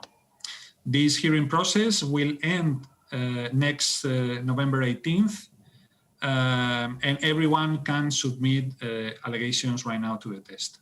So far, I have exposed the process that we have followed. Now on, I will highlight its main content and the objectives pursued. I want to clarify that this law doesn't regulate professional competences or skills, neither the responsibility of the different actors that participate in building activity. For those matters, we already have another law, the Ley de Ordenación de la Edificación, that was approved in 1999. The main achievements of the law on high-quality architecture are, first, recognize architecture as a good of general interest, which implies the obligation on the part of the public administration to protect, preserve, and promote it. The measures to be adopted for these purposes are governance, protection, dissemination, and awareness of the high-quality architectural values. Second, the law establishes the high-quality principle based on a set of specific criteria, such as suitability to the use or functionality, as well as flexibility, versatility, the harmonious integration into the surrounding urban environment, the contribution to the culture and protection of artistic and aesthetic interest, the contribution to economic, environmental, and social sustainability, the contribution to the inclusion of all people equally, inspired by the principle of universal accessibility and encouraging the widest participation, hygiene, health, and comfort, and contribution to the creation of economic value and innovations. All these topics were somehow a development of what we understand the term quality in architecture means. In addition, the law aims to reinforce the exemplary role of the public administrations regarding the promotion of renovations and rehabilitations of the built heritage when necessary to protect the values that it contains. This exemplary function of the public administration is also transferred to the field of contracting. This law modifies the public procurement rules in order to reinforce the quality criteria in the public tenders regarding architectural works. In accordance with all of these above, the law on high-quality architecture is configured as a legislative instrument that helps us consolidate a new model of economic, energy, ecological, and social evolution transition promoted by the Next Generation funds. In addition to this, the law contemplates some measures that are necessary for the correct implication or implementation of the Next Generation funds. And for this, it is considered as a necessary reform in the Spanish plan for the Next Generation funds implementation. Finally, the law creates two new administrative bodies, the Council on Architectural Quality and the House of Architecture. These two bodies will play a fundamental role in the implementation of the law. The main function of the Council on Architectural Quality, it is to serve as a platform for the exchange of knowledge and participation, as well as for consultation and advice on matters related to the contents of this law, creating a sort of soft law to help the public administrations and the sector in numerous issues, clarification or interpretation. The museum adapted to the current times, as well as to serve as a platform for exchange between institutions and associations linked to the dissemination of architecture, and to establish mechanisms for collaboration with the educational sector and local authorities in order to improve knowledge of architectural heritage in society as a whole, specifically at an early age. So in short, thanks to the participatory process that we named PECA, we have validated the initial proposal that we had of a law of all and for all, and not only a law of architects and for architects. So this open and participatory process that has allowed us to incorporate many voices and opinions that have enriched the framework considerably and have allowed us to design the sectoral and administrative working groups in which we work afterwards. And finally, I would also like to tell you that in addition to the passing of the law, we are studying the possibility of establishing other strategic measures through the development of a national architectural strategy similar to the one that many European countries have developed. The idea is to include those issues that cannot be articulated in the legal text, but can also contribute to the promotion, dissemination, and to raise awareness of the importance of the quality of architecture in our daily life. We know that in Italy, you are working on a similar initiative, and we are delighted and more than happy to collaborate with all of you in this or any other related issue. I hope that this was helpful. I had to run a little bit.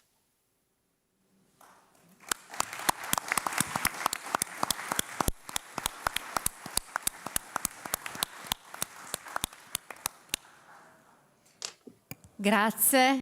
Thank you. Thank you, Iñaki Carnicero Alonso Colmenares, General Director of the Urban Agenda and Architecture at the Ministry of Transport, Mobility and Urban Agenda of Madrid. We thank him for his contribution. All the principles he has listed can be fully shared, and it is very interesting for us to learn about the method to share and to disseminate these principles. Thank you again for your contribution.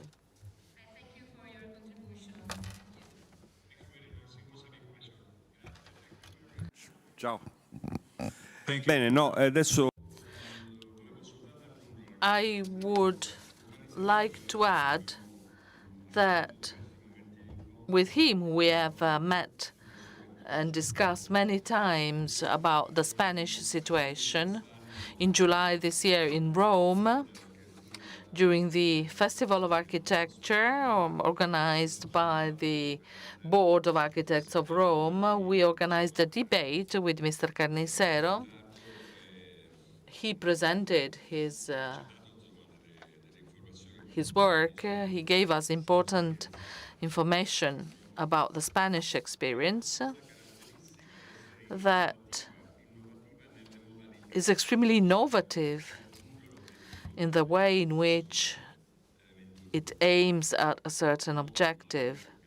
It is not a law that is developed at pre-decided tables, but rather it is the result of an open discussion with the civil society and with the cultural world in Spain.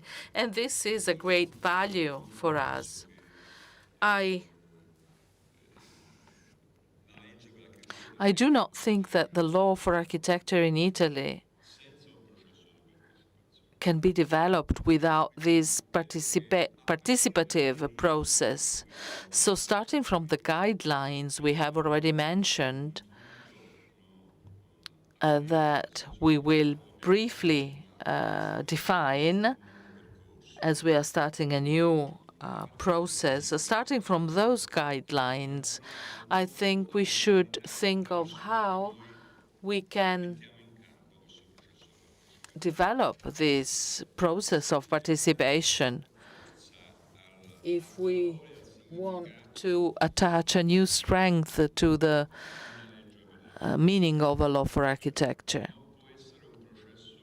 It cannot just be a bureaucratic procedure. It should be a political process, and as a political process, it should be fully shared by different sectors of the society. We are not sure about the method to do so. The Spanish experience can teach us many things. The participation of many actors has had a very favorable result on the process, speeding it up. And this is something we should perhaps discuss when starting our process in Italy, a process that will be focused on the ways and the methods to obtain this law. I would like to add something. For the drawing up of a very simple set of articles is a very first objective we should aim at.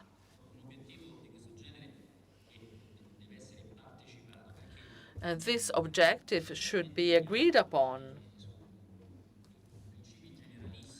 We have already mentioned very general principles, as architecture has a cultural value and has a public interest. We cannot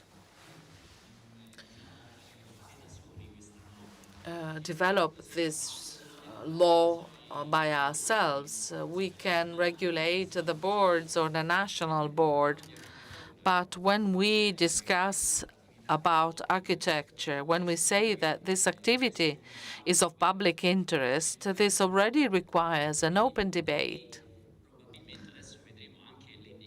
And we will see the different indications we will receive from the different stakeholders. We might perhaps develop with the stakeholders some guidelines, as well as with the institutions that have already created a first set of guidelines. This might be a first basis on which a further development should take place, proposed by architects, and then open the table to discussion. Allow me to say something quite nice. We have just received a message by Minister Franceschini, who, listening to our words perhaps, has decided to express his proximity to our efforts. We got his message at 4:45 while the Spanish guest was speaking.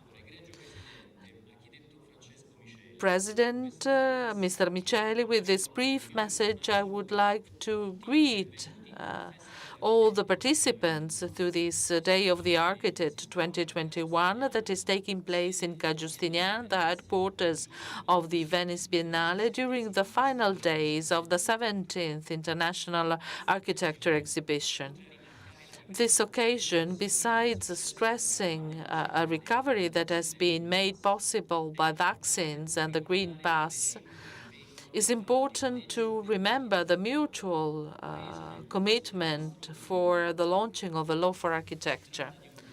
We decided together it is a necessary measure in the light of the requirements of fully sustainable development. It is even more necessary if we think of the pandemic and of the climate change emergency. The process that you're starting today will have a very important role in this sense. So you have my greetings of a successful effort to create a common context for our common objective.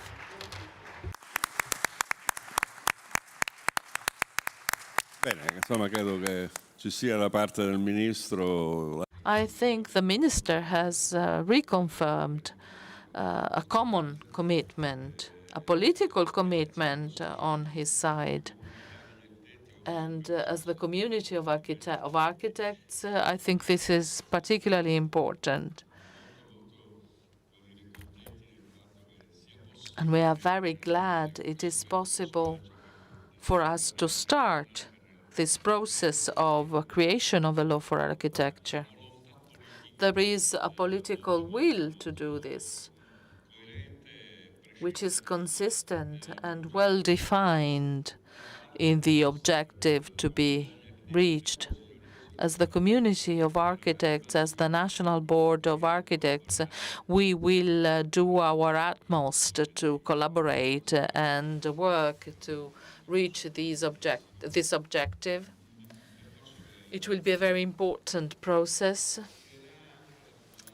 that will give us the possibility of revising our role.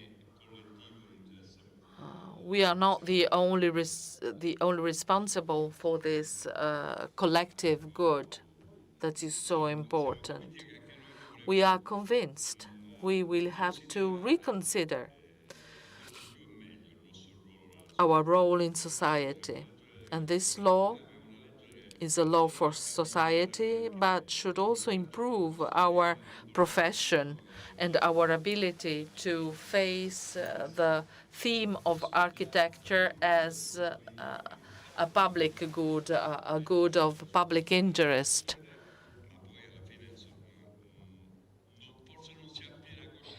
We perhaps are not always aware of this. A law for architecture is a law for society at large, and it forces us to reconsider our role and to work to reach the objective of the search for solutions aiming at collective well-being. And we are not at all unhappy about this additional task we are getting on our shoulders. It is really a dramatic step forward. Thank you, Luca. Thank you for your contribution. We thank Minister Franceschini for his support.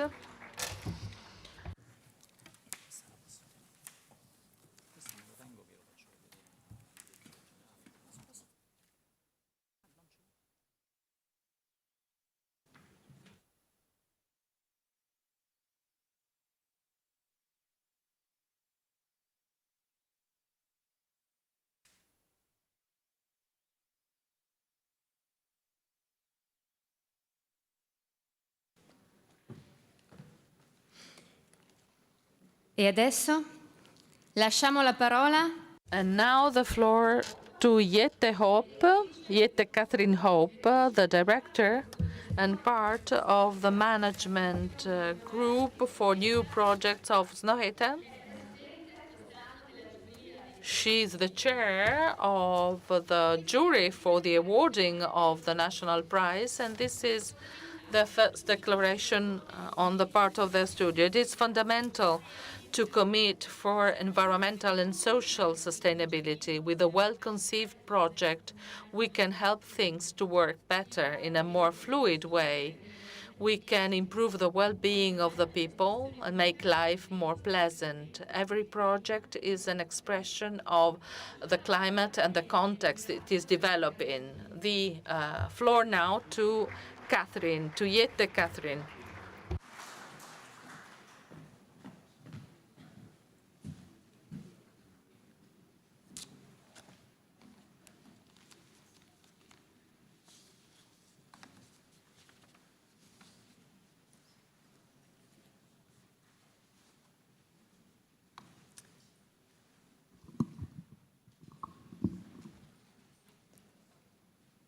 Thank you, Alexander, for the nice introduction. And first of all, thank you very much for inviting me to be the president of this year's Italian Architecture Award. It was a great honor.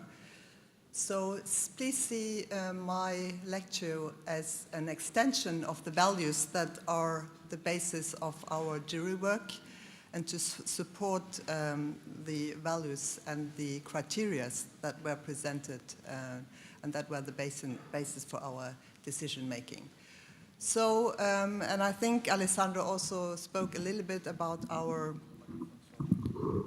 okay, it's better now? Okay. About our general attitudes, and I will speak about our, the people, the values, the processes, and also the project that are directly related to this kind of holistic approach within our architecture profession. So in the background, you see the mountain Snøhetta. It's the second highest mountain in Norway. And we say from this mountain that Snøhetta is a place that nobody is from, but everyone can go to. And that is also directly related to our interdisciplinary approach that we have now since our inception, the direct relation between architecture and landscape, but also with the interdisciplinary working method between the disciplines architecture, landscape architecture, interior architecture, brand design, and product design. So this is kind of the key collaborative way of working. And it started all in Oslo, but over the years we have established studios in New York, San Francisco, Paris, Adelaide, and Hong Kong. So we are now about 280 people all over the world. And our structure might talk a little bit after our latest monograph, Collective Intuition, and it says something about how kind of we see our work divided in different values or key values. It's about the integration of disciplines. It's about places and spaces that create a new type of generosity and collective ownership. And it's also about the new dimension of the political space. And it says something about the importance of our profession to really contribute to a better society. And it says also something about the responsibility that we have. So even though we are working internationally, and you might recognize Snøhetta for the cultural portfolio that we have, but when you look at all the different projects, it's really not driven by a stylistic preference. It's really born out of a contextual, a content-related approach. And maybe you can sense something that it's also about the Nordic values that are about democracy, openness, and inclusive spaces. So these are kind of values that are at the core of our work and that we really strive to bring forward and to force in all our design. And as I said, it's not only about, it starts with the people and it starts with the working processes that you also kind of embed in your own environment and your working culture. So generosity between the disciplines, and also that are reflected in our own working spaces, as you see here in the Oslo studio, where everyone gets the same square meter, and also that we have these kind of social arenas like the lunch table, where we speak about ourselves and share, kind of bring your personality to the table and really kind of foster this social interaction that is also outside the architecture. So we are also not organized within different project teams, but we try to kind of distribute an informal system of knowledge sharing by not working according to project, but that on your way to your next project team, you will get a lot about way. So we have a quite high level of informal knowledge sharing, even by this seating arrangement. So the only rule of replacing seats is that when you sit at the window, you will get a darker spot than the next year. And having this kind of very conscious approach to teamwork, we also have created our own vocabulary of terminology that try to grasp the way we're working. And one of them is the term transpositioning. So the transpositioning means that within the working process, we try to encourage the different team members to leave the specific field of the professional disciplines in order to increase the higher sensitivity of the discipline of the others, meaning we will encourage the architect to take the position of the client, the landscape architect to take the kind of the position of the interior architect, and by that knowledge you will have an increased kind of sensibility when you enter back to the group. A little bit like an orchestra where the musicians are playing the instrument of the other and then have a better understanding also of the challenging and being a better team member afterwards.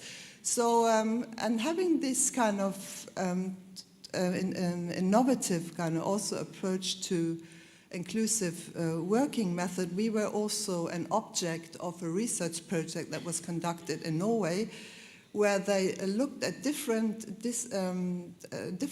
industries, not only architecture. We were one of the architecture discipline, but lawyers, economy, within the economy field, and also a company that dealt with oil findings, if there are some generic drivers that lead to innovation. And there was this publication, it's called Idea Work, and out of this kind of, it's a field study, it's an empiric, it's not, and that's a very high level of science, but anyhow, it's a field study and it has this empiric grounding. So without, there were 12 generic drivers that were identified that has to be present to generate innovative work. So we took 3 of these drivers and we created something we call conceptual springboard, where we always try, whenever it's possible, of course, together with our clients to initiate our works. And these kind of workshops are very carefully sequenced and they follow kind of a certain structure. And it's not really about discussing the physical or aesthetical representation of architecture. It's really trying to boil it down to the essence of the specific project. So we call these conceptual springboards. So when our clients also are contributing into this process, we see that when you are kind of bringing something to the table, you also want to see that evolve during a project development. So it's a stronger notion of public ownership that we also create within these processes. And finding these strong concepts that are kind of the basis also help the communication. You see here our Alexandria library, one of our first projects, where the microchip as the first kind of platform of sharing knowledge was one of the key ideas of this project. And another one is we developed the visual identity for the 40 national parks in Norway. The gate, the portal, was kind of the leading motive for this design. So having a very strong conceptual idea and this kind of conceptual springboard at the bottom of the, when you start developing a project, it's key also for having a clear communication and shared ideas around the project. So the beauty of boundaries, where I start now a little bit to explore how this kind of working methodology and processes, how this kind of reflected in the physical results. This is a design that we made for the Norwegian banknotes, and it's really about the banknotes, and we still have our own banknotes. It's really the most kind of social and symbolic representation of a notion. So the beauty of boundaries is about the Norwegian coastline, where we, by a generic kind of tool of the wind speed, we had these original motifs of the coastline, and the higher the value of the money bill, the more diffused the wind speed has kind of influenced the recognizability of the original motif. So I think it's also important that these are not persons representing the money bill. It's really the shared kind of the sea, the boundary, as the basis for the wealth of the Norwegian society and economy. And how I think still for me the opera in Oslo is kind of for me the most prominent project to represent these values that I try to stress today. Of course, when we designed the opera, it's about a state-of-the-art cultural venue. This is kind of in terms of the functionality of the building. This is undiscussable. But we tried really to interpret this project as a social monument, really to create this kind of public ownership, to reduce the threshold by introducing a public space that also is accessible for visitors that are not only have a ticket to visit a venue, but really to give that as a back to the city context, as a gift, so to say. And this is based of a Scandinavian understanding of the ownership of the landscape. We have the so-called right to roam. It's an old heritage right, which allows everyone who is going through the landscape to put up a tent, and what the only thing you have to maintain is 80 meters distance to a private property.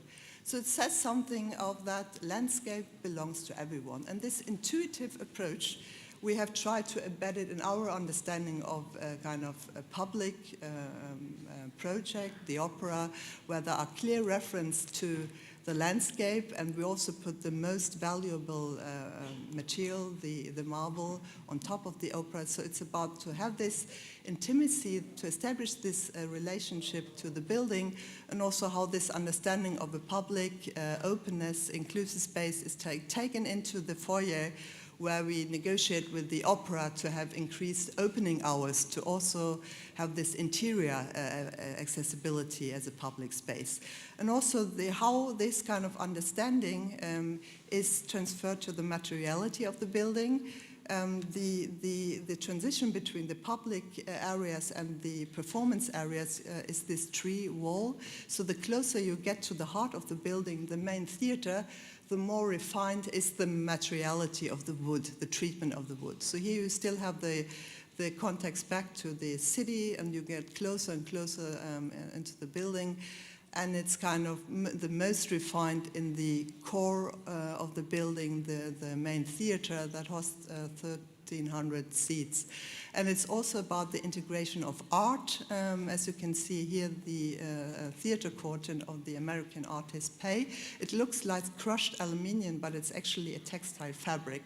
But you can see directly here how this holistic approach affects all the material choices. Again, it's about access for all.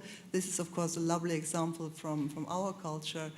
But I think the opera performs at its best when you have an opera inside, and you have a public performance on open air concert on top of the opera. So it's really about using the ground twice in the literal sense.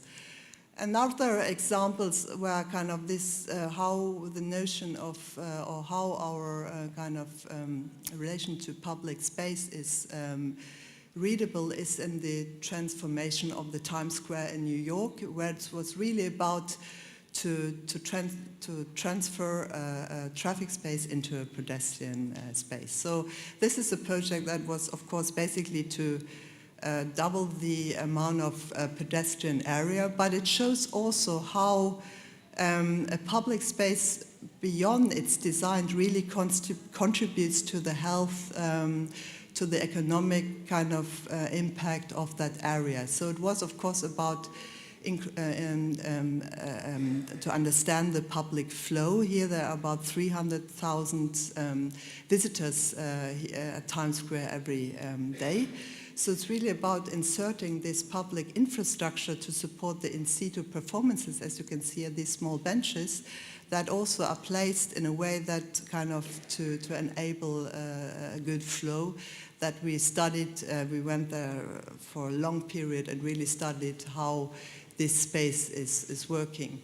And also in the same way, how the democratic use of this space is, it really functions as a public foyer of the different theaters that are here at Broadway. So as you can see here, the live performance of an opening of the Met Opera, or when every 3 minutes to midnight, all the lighting advertisement is turned into light art. It's a 3 minutes light show.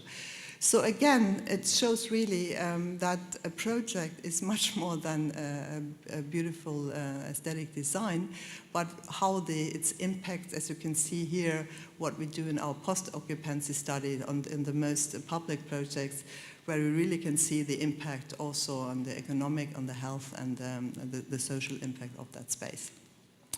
So, and the prolongation of that thinking also, an example, or the university library in Toronto, which is actually based on a need that the students have in that city context where there's a lack of study space. They live in very tiny flats. So it's about the library without books.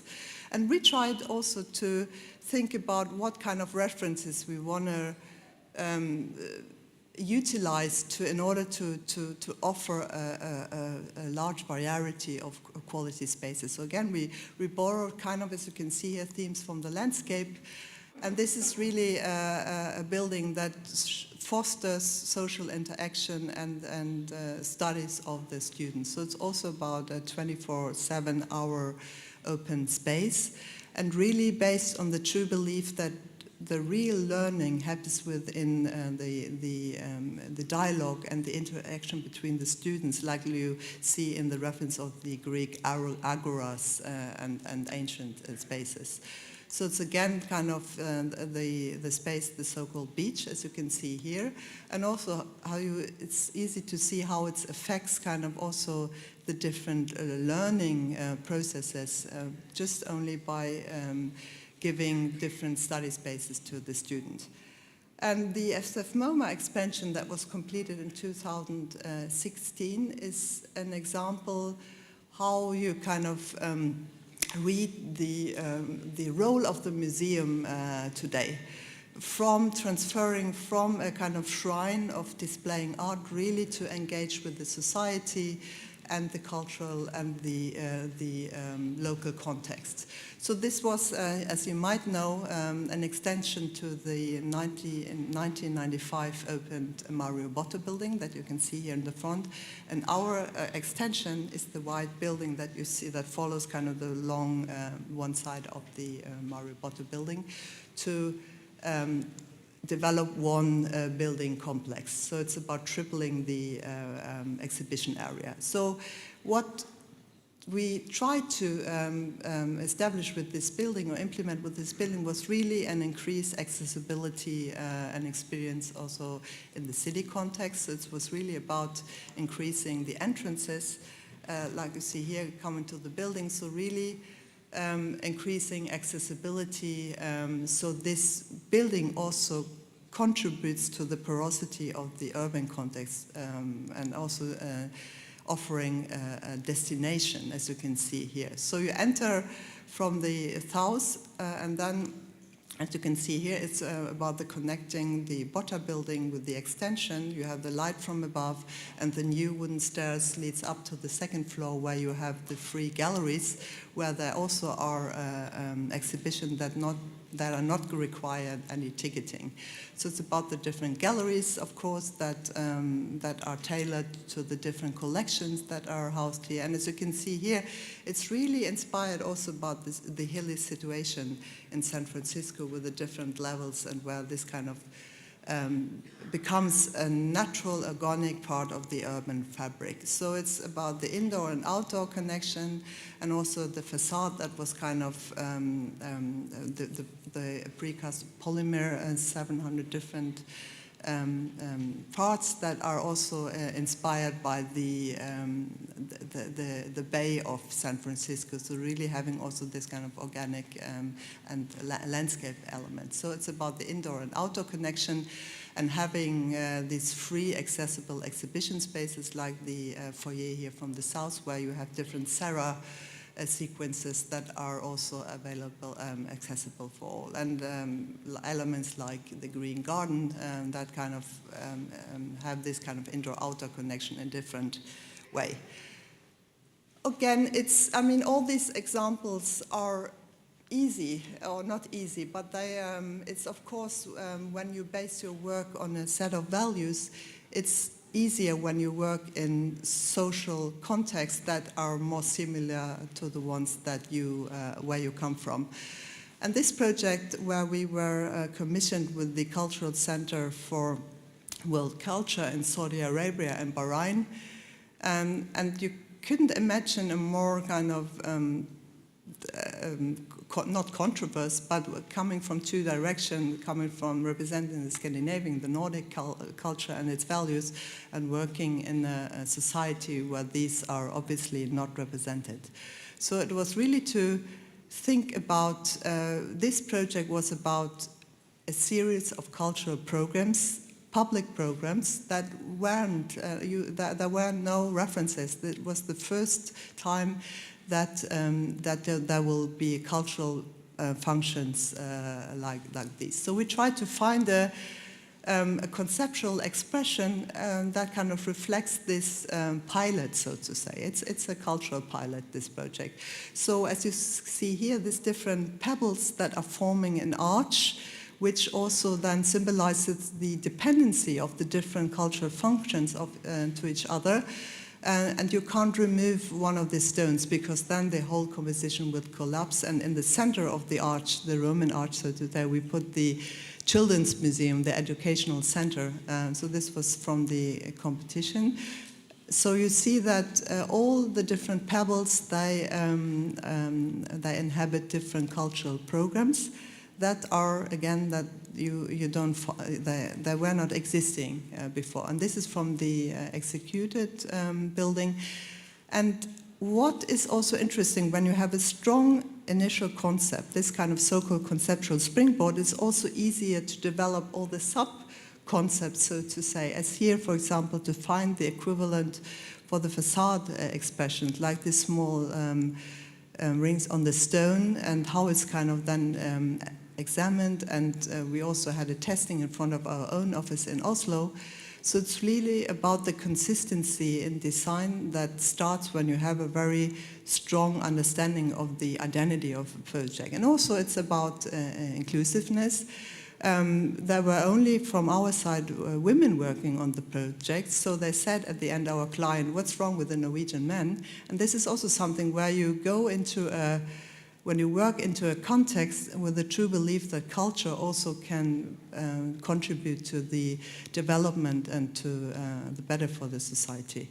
And here you see just an overview of the different functions and how this kind of plaza that is for the entrances, an interior plaza where you kind of move from to the different programs, like the library, for example.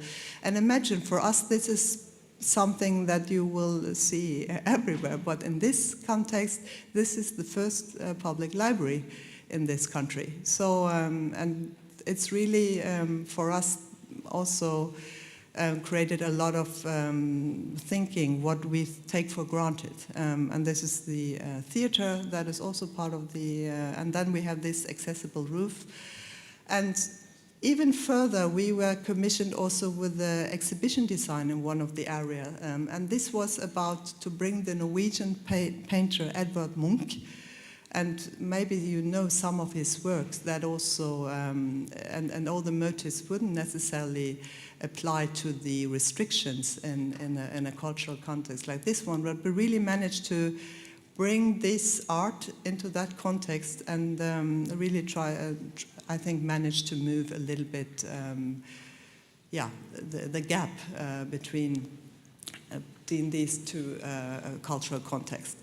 Another example is a work that we have in France, the so-called Lascaux Cave, the Center for Prehistoric Art in Montignac.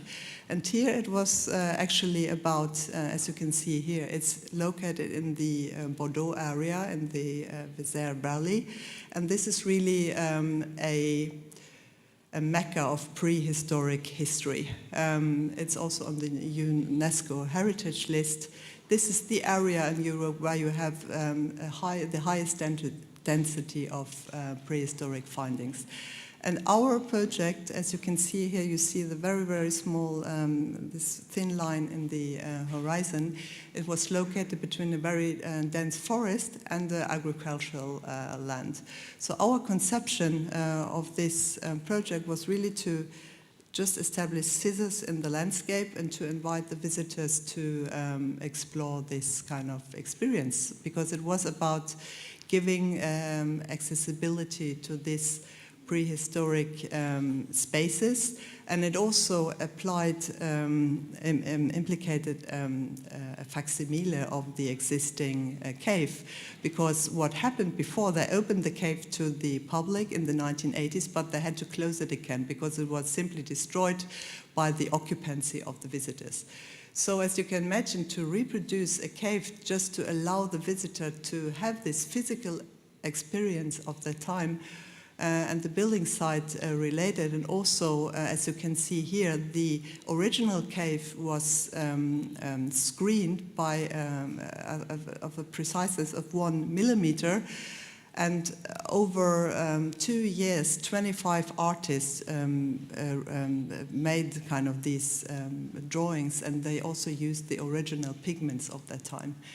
So also the visitor experience is carefully sequenced. You arrive kind of from the roof and you go down by the elevator down to the cave, and here you have the same humidity, you have the dark light, so it's really about having this physical experience of being in a cave. And then it's about relating back to the context. We have these cave gardens. When you come out of the cave, you go to these outdoor areas.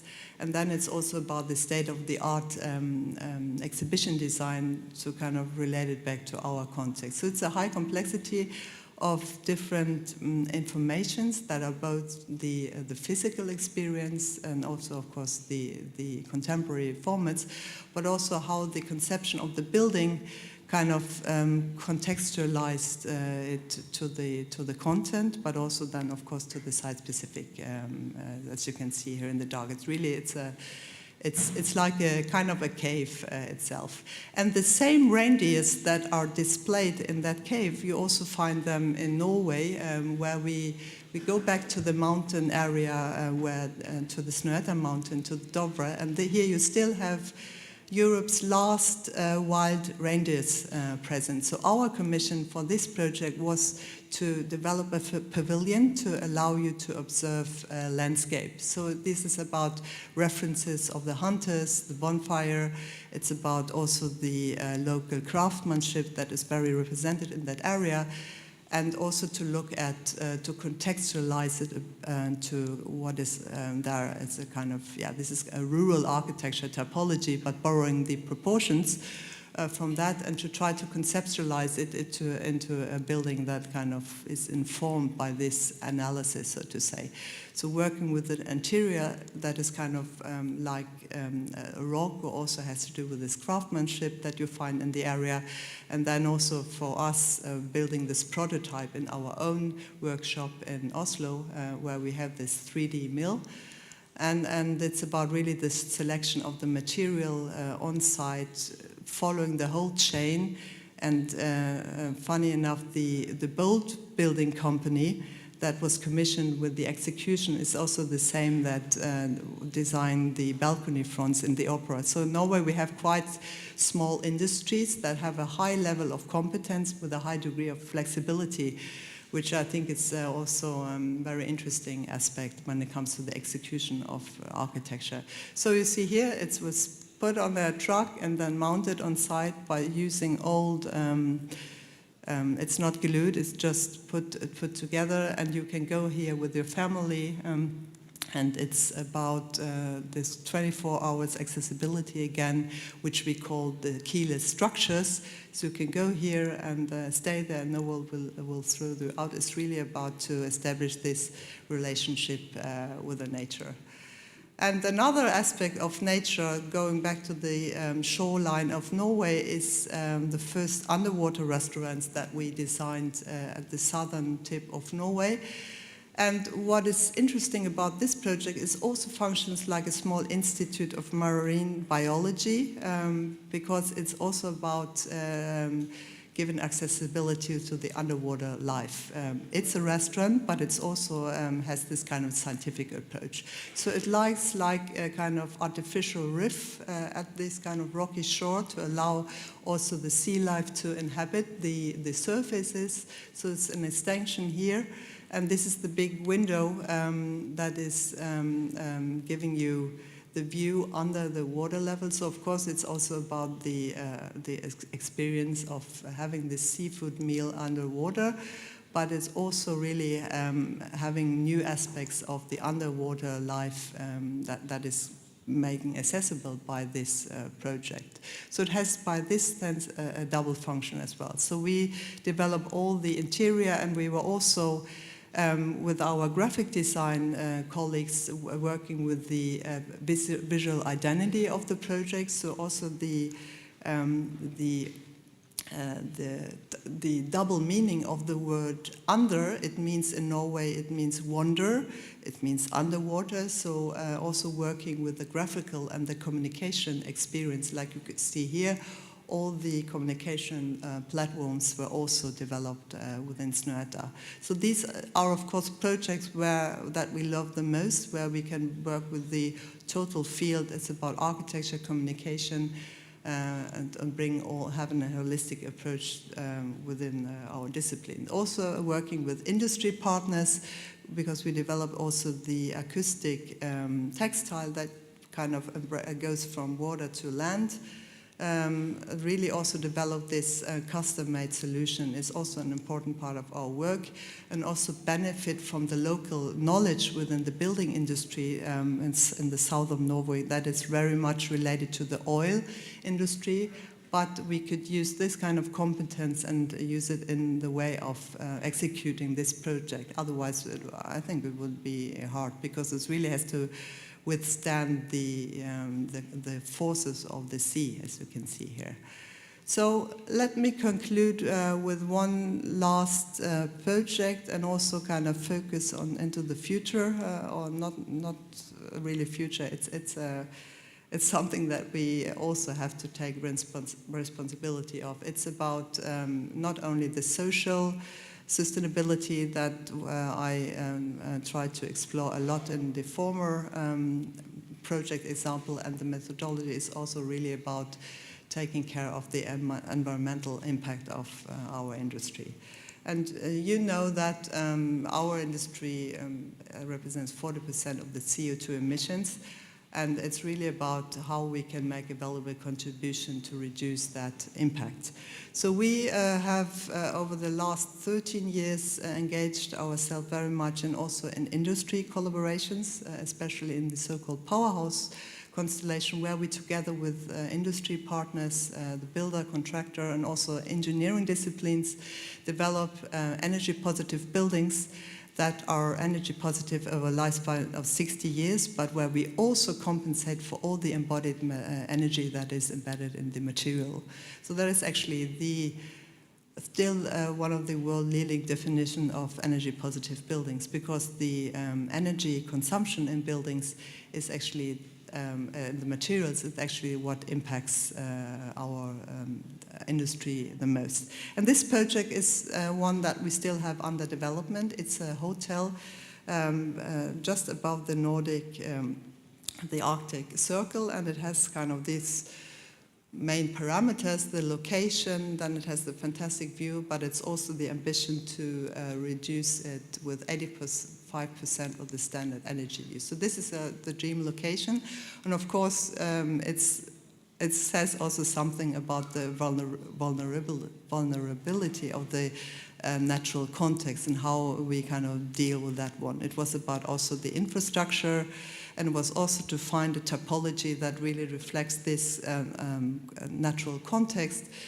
This is maybe a more playful example, but like the crab, that is an animal that lives both on water and on land, but also studying again local building traditions like these fishermen houses that we have along the Norwegian coast, or the wooden structures that we have for drying fish. And that led us to an expression, first of all, of a typology that is ephemeric, so to say, a building that doesn't have a permanent footprint, but rather something that we can also remove without leaving a permanent kind of trace in that site. So this project, and also shows you about the complexity developing this plus energy building. It's really about studying and benefit for the users, how the activities are during a day that would directly influence the energy concept of the building. But it's also about using all the tools that we have to, that form follows environment, really that we know that the roof has to harvest energy. So it's really about optimization of the form and having kind of a rational argumentation also when taking decisions. Yeah. So it's also when choosing materials and foundations where you have this kind of, that you have to measure the impact. It directly influences the choices that you make. So we decided to build everything in wood, with this, of course, challenges, but we have a long tradition in building with wood and water in Norway. So it's really about also to implement that competence. It's also about geometry and programming, really to try to optimize all the aspects in order to reach this very ambitious goal. And why I'm showing this maybe a little dry graphic, but it's so important because it says something about what we have to kind of include in those this project with the high sustainability ambition. It's really also about the material impact. Of course, it's about the whole life cycle, but it's also about when you have to change a window, you have to count it twice, for example, into the 60 years perspective. And this also says something about the embodied energy, the impact of the horizontal structures in the building, and also the technical installation like these solar panels. But anyhow, they will then pay back to the energy consumption of the building. And also the total energy balance when we work with this project, it's really about also a calculation sheet. And also what it says when you kind of calculate and design simultaneously, that really it helps also to have a completely different dialogue about architecture. It's not about beautiful and ugly anymore. It's really about, is this decision contributing to the sustainability ambition of the project? So we managed to reach this goal, at least in planning. You see here the comparison of an ordinary hotel, and while we managed to reduce the energy consumption down to 15% of an ordinary building. So that is quite an achievement, and we see also by the buildings that we already have realized that the buildings that are executed are better than the kind of theoretical calculations we do in the planning process. And let me finalize with the contribution to one of the most contributors to of the food production, the bees in an urban context. And this is a project that we also built and designed in our own workshops, and we put it on the top of a roof in Oslo. But it's maybe the smallest project for the largest population, if you count and if you want to quantify it. But it's really also, and when we finalize now with the sustainability, how we have to value all aspects in our discussion on sustainability. Thank you very much.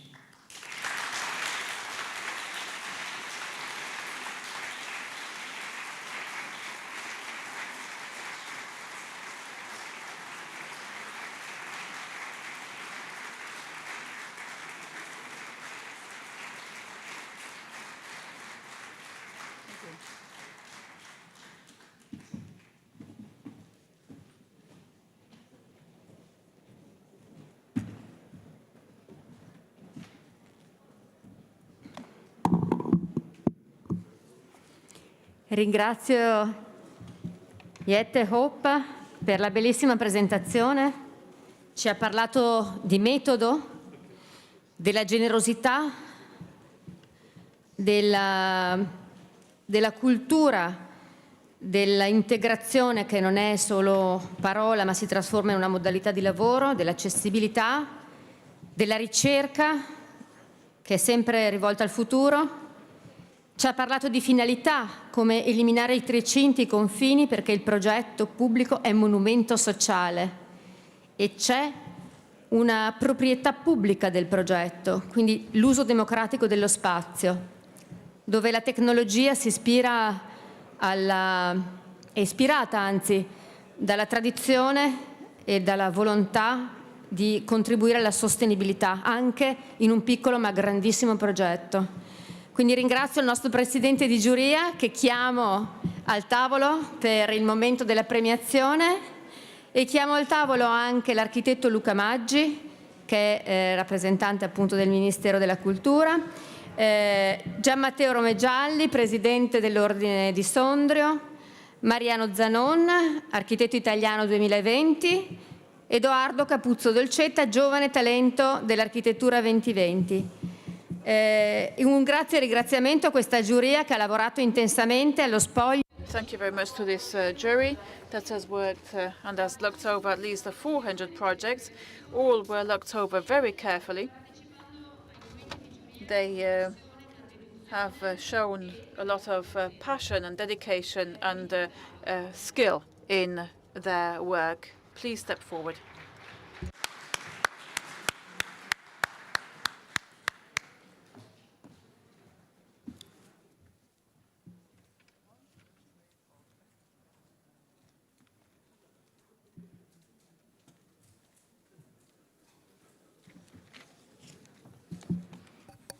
È il momento della premiazione.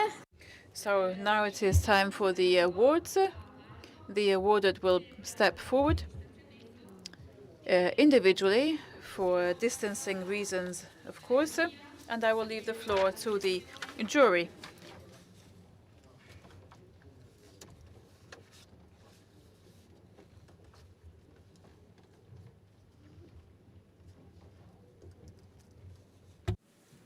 Non ho chiamato il nostro Presidente. And of course, our President.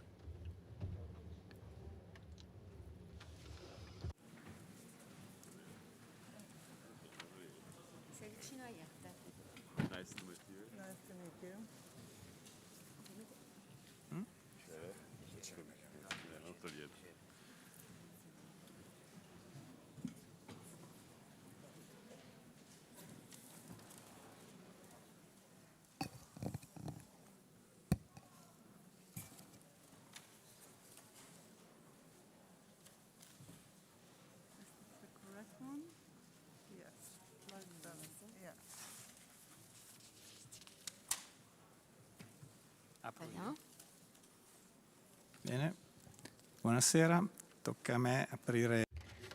Good evening. It is my task to open this session, and I would like to start with the honorable mention in the new construction category. The mention goes to the IF Design Studio, which includes Franco Tagliabue, Volonté, and Ide Origi. A workshop and Educational Center in Erba, completed in 2019. And I will read the motivations. More with less. The project of IP design stands out for a program that is as delicate as it is complex. Work and other activities aimed at learning and at supporting the autonomy of guests find in the project an optimal articulation and organization of space. The building was financed without public funds, but only through a private fundraising activity organized by Noi Voi Laurent. Consequently, the building is based on the maximum economy of the materials used. The low-tech and radical approach of the project opens up to a difficult challenge that if design solves in an exemplary way, succeeding in using the material in a rational, intelligent and expressive manner. The assembly and relationship of the volumes and the parts generates interior and exterior spaces of extreme quality. The direct participation in the project of the guests of the center, all with cognitive problems, contributes to conferring the work an additional social value.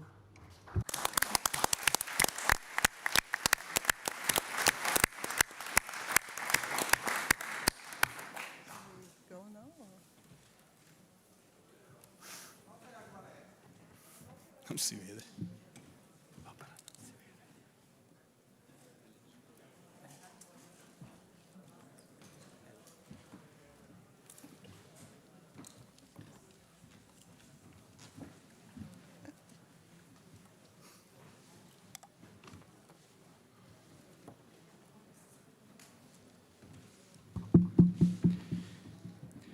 Bene, è già stato detto quasi tutto.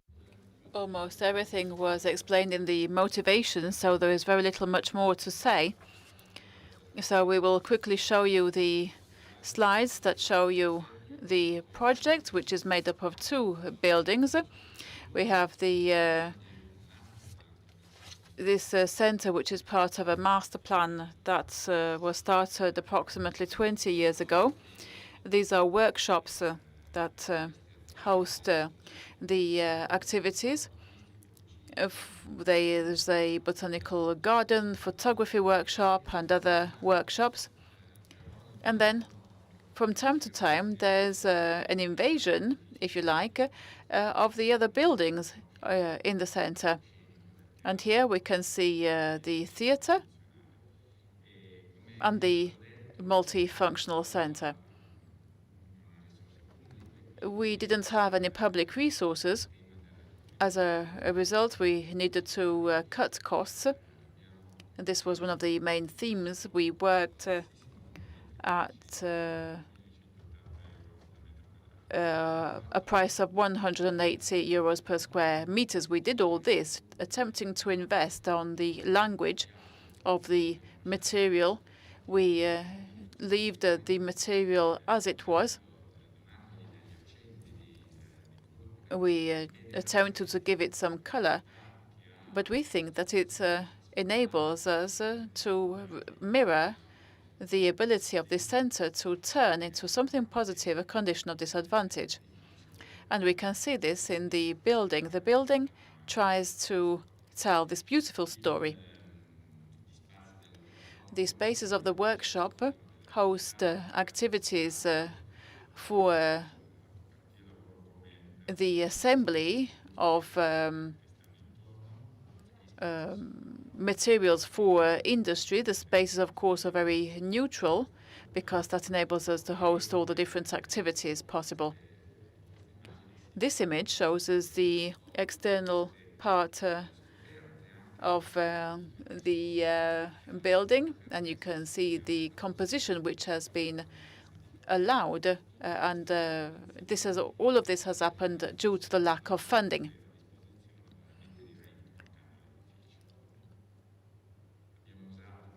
We used a resin in some parts to illuminate the external part of the building.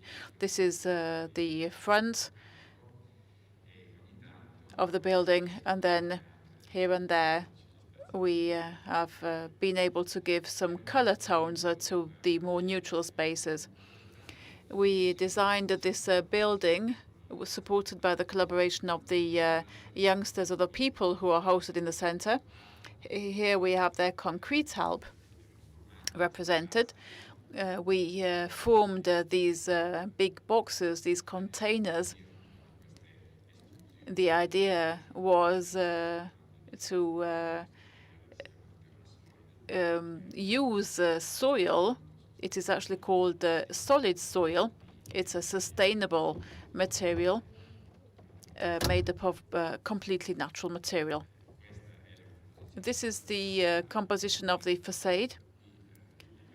And I will leave the floor now to Ida, who will tell us the story of the planning of this building.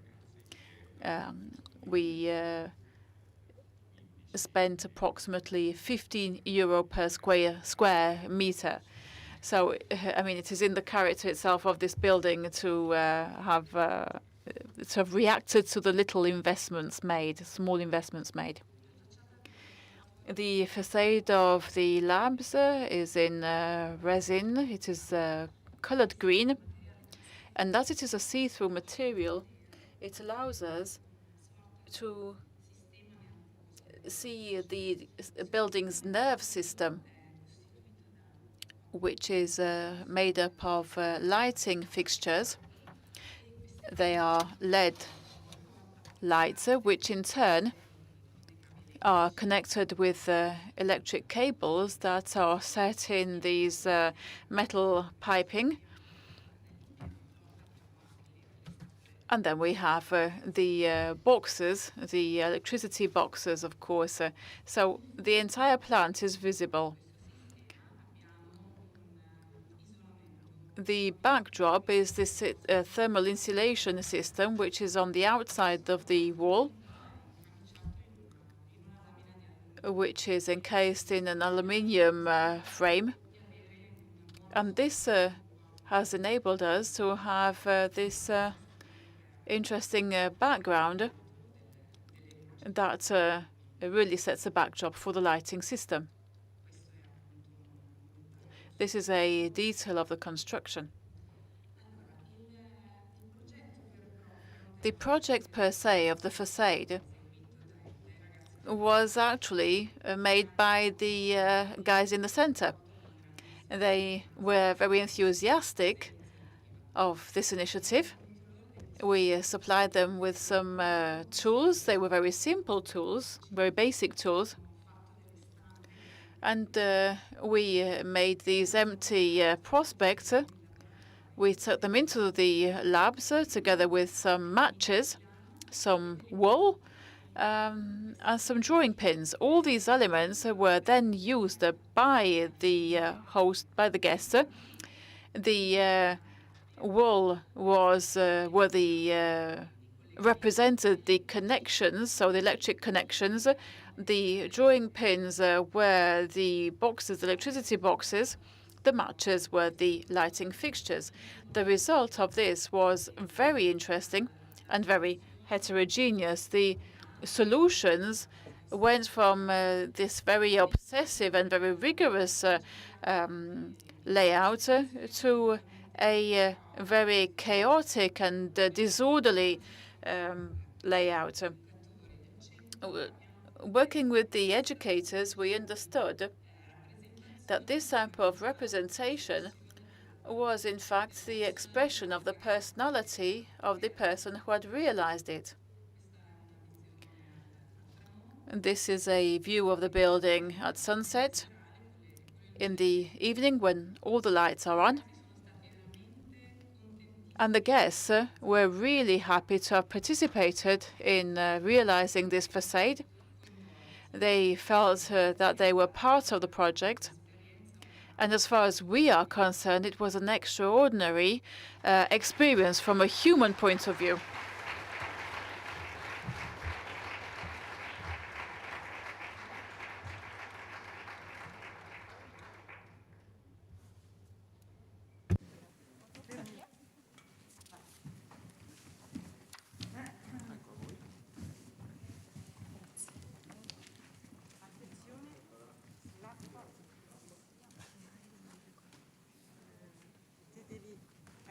Tutti insieme per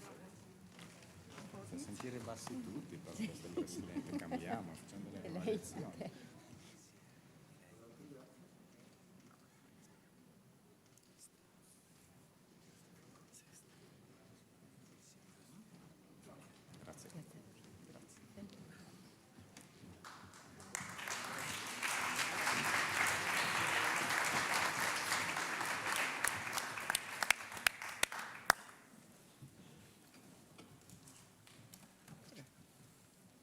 Buonasera a tutti. Good evening. We will now move on to the honorable mention in the restoration and recovery category.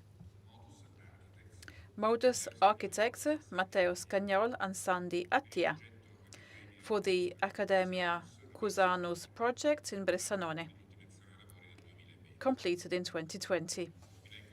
And I will read the motivations of the jury.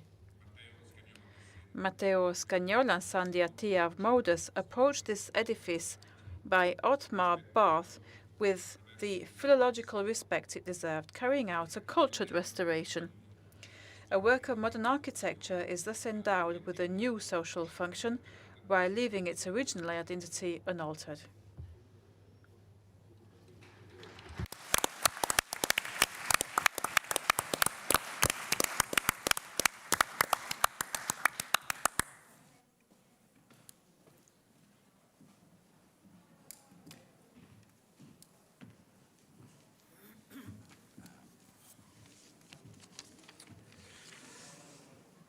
Ho pochissime immagini. I have just a few slides. I have 7 slides in all. The first 2 tell the story of an encounter that we have with architect Barth. Also in the second building that was presented in the new constructions category, which is the new seat of the Tourismusverein. Now we have this building by Barth, and we found ourselves in a position where at the same time we were asked to take care of some buildings and then to demolish them at the same time. So here are the 2 projects presented on the right. You can see the complex of the Cusanus Academy that we restored and regenerated, and the Tourismusverein with the 2 drafts of 1961 and 63, respectively, for the 2 buildings.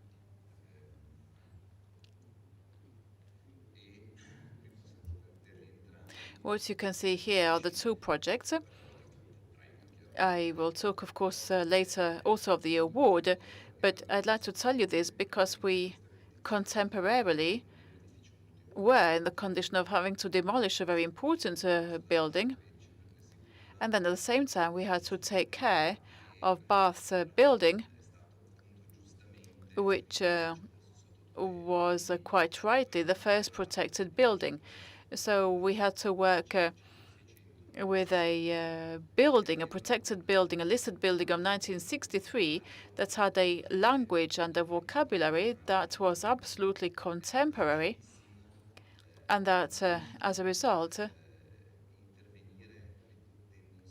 made it very hard to intervene without leaving a mark. So we followed the motto of doing a lot with few changes. The few changes that we implemented are almost invisible. We took away the changes made by the architect himself in subsequent years. We brought the building back to its original state, and we tried to hide our presence completely. And that only emerges in the basement, where we made this underground hall, where we have some tunnels that connect the different areas of the building, which enable the accessibility of the building. On the left, you can see the enormous work that you actually can't see, because if you go into the building, if you walk into the building, you can't really tell what was there already and what is new. So in fact, this award is for our lack of presence in that building. We have taken a lot of credit for this very beautiful building, which is a gift, if you like. We have this beautiful calibration of lights. We, in fact, learned very much from this work, and the tools used consisted simply in repeating what he did, using the light. And I think if I go back, you can see that this is the basement hall. As you can see below, it was very close and quite dark, quite glum. So we changed certain parts to give back to it the light and recreate the light that you can see in the upper floors in this very beautiful space. It's a very complex building. It's a sort of agora made of lots of different meeting halls, especially for religious purposes. It has a lot of rooms because it is a dormitory, and this is the hall that we made. Thank you.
La menzione d'onore. Honorable mention in the category Fittings or Interior Works category to Guicciardini e Magni Architetti for the project of the restoration and visitor pathway for the Museo dell'Opera del Duomo, Pisa, completed in October 2019. The project receives this mention for the great effectiveness in reproposing significant historical testimonies in a museographic setting that, with originality and innovation, stimulates and accompanies the visitor in a complete cognitive path. In addition, we also have the emergence of the conservative restoration of the museum that, with rigor and balance, enhances not only the exposed heritage, but also the host architectural contest.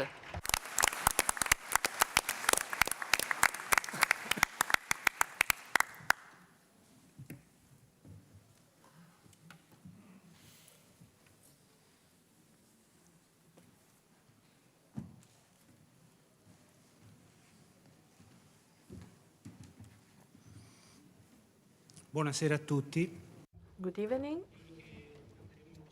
What we're going to show to you is the Museo dell'Opera Duomo di Pisa. We started working at it in 2016. We realized this restoration in 2019, right before the beginning of COVID. This work is the prosecution of another work we realized in Florence, the Museum of the Opera of the Duomo di Firenze, that we opened up to, that was the beginning of a set of restoration at international level. When working in Pisa, we were lucky enough to win a competition for the setting up of the National Museum in Oslo and for the Richelieu Library in Paris, and then the Topkapi Museum in Istanbul. Our studio takes care of museums and cultural institutions And in the case of Pisa, the intervention was quite sensitive. The museum had been inaugurated in 1976. It was recent enough in a building that had been altered in time. The museum covers a surface of more than 3,000 square meters. It exhibits stone pieces and sculptures typical of Pisa that made Pisa great in history. The fortune of the city was at its peak between the 12th and 13th century. With the works of Nicola Pisano and other artists, we see a new type of art in Italy based on figurative representation, taking inspiration from French works of art. So the museum is right below the tower. One of the 26 rooms that make up the exhibition space contains the remains coming from the cathedral, a beautiful historical place, extremely dense, translating it into a contemporary exhibition space, referring to the place of provenance, the baptistry, the tower, and the cemetery. Part of these monuments we have tried to bring back to life by opening them up. What we need for all our museums, a different role for the visitors in these environments. The images you see have no visitors in them, but these places have to be visited and are part of a path that has to change in rhythm during the visit. This was our intention.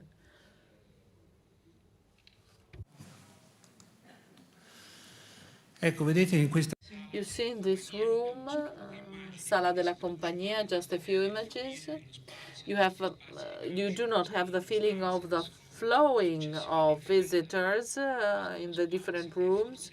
In this space, which is the most ancient part of the building that hosted a company in the 14th century, there are sculptures coming from the baptistry. At the center, the three main figures by Nicola Pisano, Christ, St. John, and the Holy Mother. In this space, we have put together these works with a choral layout.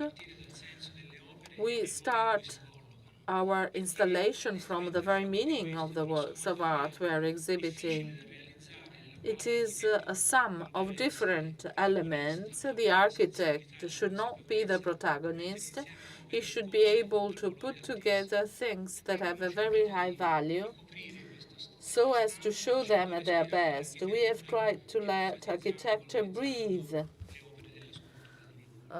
by emphasizing the sculptures by Nicola Pisano.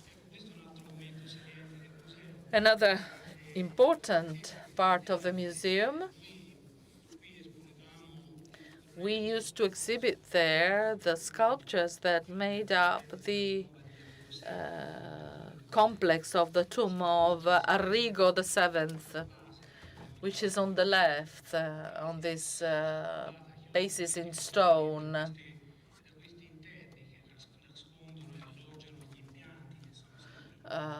The technical plans are hidden in the layout. But you also see on the right the sculptures by Lupo di Francesco, a kind of telescope, a perspective view towards the tomb of Saint Ranieri. Giuseppe will add something. Giuseppe Lopresti. Something that was said even before refers to the approach we had in the laying out of the rooms of the museum. There are two parts in the museum. The initial part, historically defined, whereas these rooms were changed in time. So we managed to create a kind of architecture inside architecture. And we did this reinterpreting the traditional materials and the historical techniques. In this room, you see the different materials you can find in the square, but also inside the dome. There is stone, widely used. There is fake marble inside. You also find inside the dome, inside the Duomo of Pisa. But here it is used in a continuous way. And with this setup, with elements that are totally detached from architecture, we have transformed it into something like a skin. So there is a continuity that is aimed at giving a new environment to these sculptures. In one of these neutral environments, we have placed the stair that connect the ground floor to the first floor and that make the museum experience more fluid. Again, we use stone and light.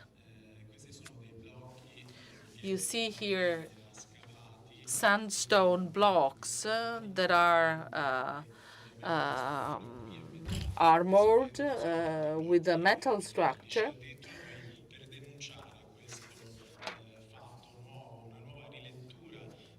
And they aim at presenting a new interpretation of an historic staircase.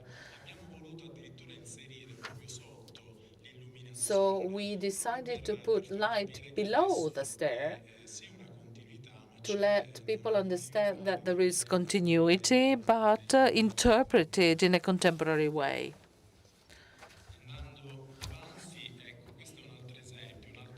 Another room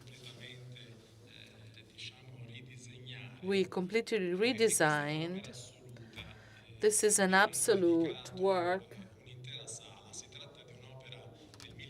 It is a work of art of the 13th century. It is a Christ of Bourguignon, a timeless work of art, evoking the internal part of the Duomo with very light lines. Many of you know the Duomo di Pisa that have different ceilings. But thanks to the backdrop you see here, made in resin with golden threads, the light that is reflected on the Cristo Borgognone gives you the idea of the candles you have in the Duomo. So this space, let the visitor emerge again in the original space where the work of art had been originally placed. Two different materials of the Duomo are replicated here. Two layers of materials.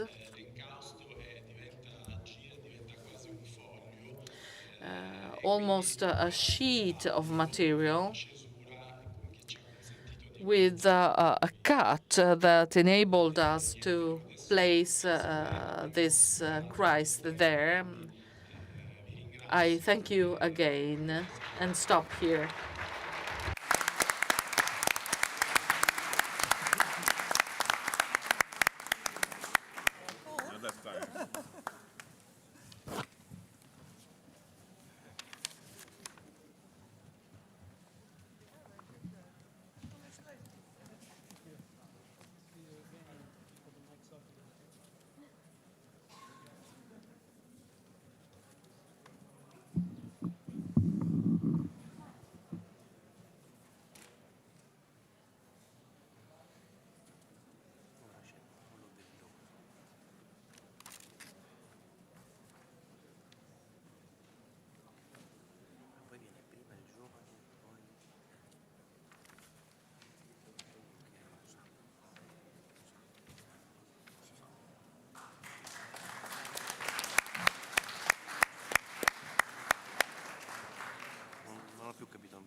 Okay, then we continue.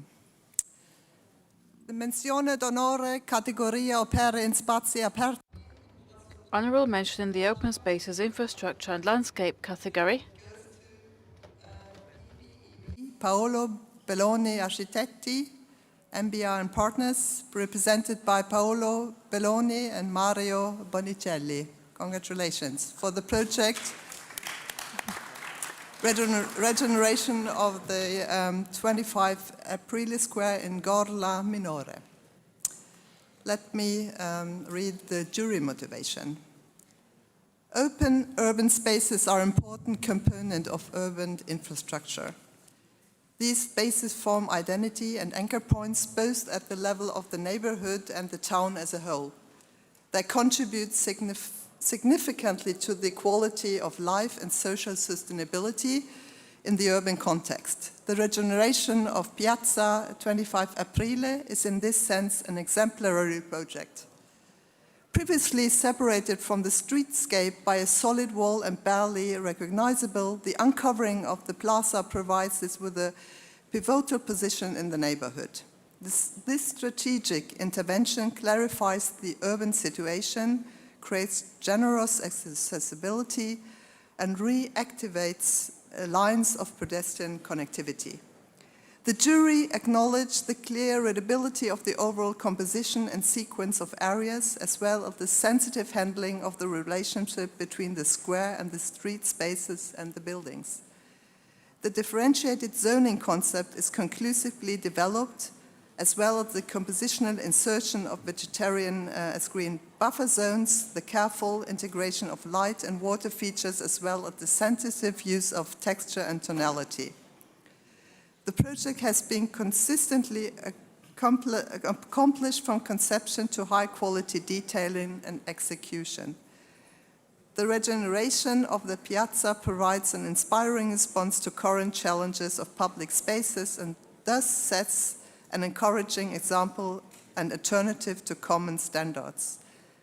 At the same time, it's innovative, demonstrates a high level of social commitment, and forms a beautiful composition and is inventive in its details. Congratulations.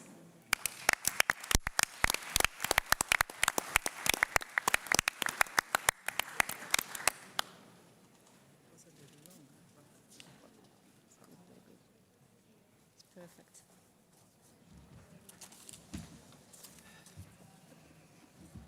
Bene, grazie mille. Thank you. Thank you very much. We are very honored. I'm here with Mario Bonicelli, with whom we developed this project. As I said, it's an honor because it's a small project, but at the same time very important. So it's an important sign that acknowledges that importance. This is the space. We were requested to just show 5 images.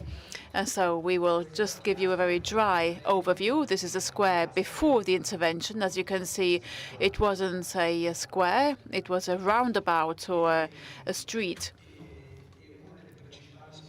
And one of the biggest challenges is that this is an example of one of the many squares that fill the municipalities in Italy. These small municipalities of just a few thousand inhabitants that theoretically find the roots of their history in these squares that have somehow disappeared. So our challenge was to find a way to recover those roots.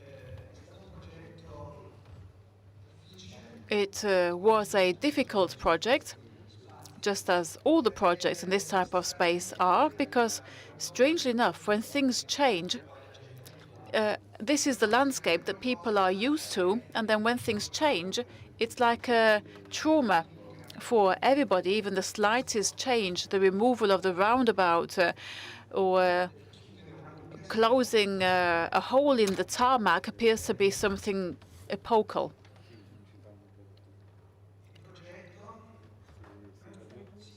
The project, I said, it's a small elongated space. North of the space there was a school, so we wanted this space to be able to host a few hundred students. the youngsters would come to the square to the school from different villages in the area.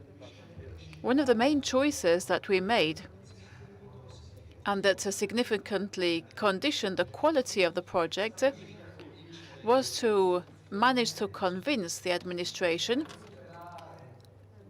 to recover a space, and I'm showing you it here, along this line, which was a public space, although it belonged to the college, to the school. So it was fenced off.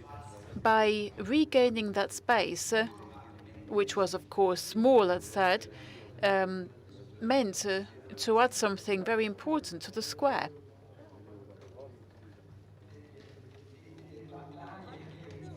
At the beginning, it was a battle. The administration didn't want us to take over that space, and unfortunately, they understood what we wanted to do. So it was a question of recreating a square. Squares are no longer a meeting place. It is a place where people, it is a place of social interaction.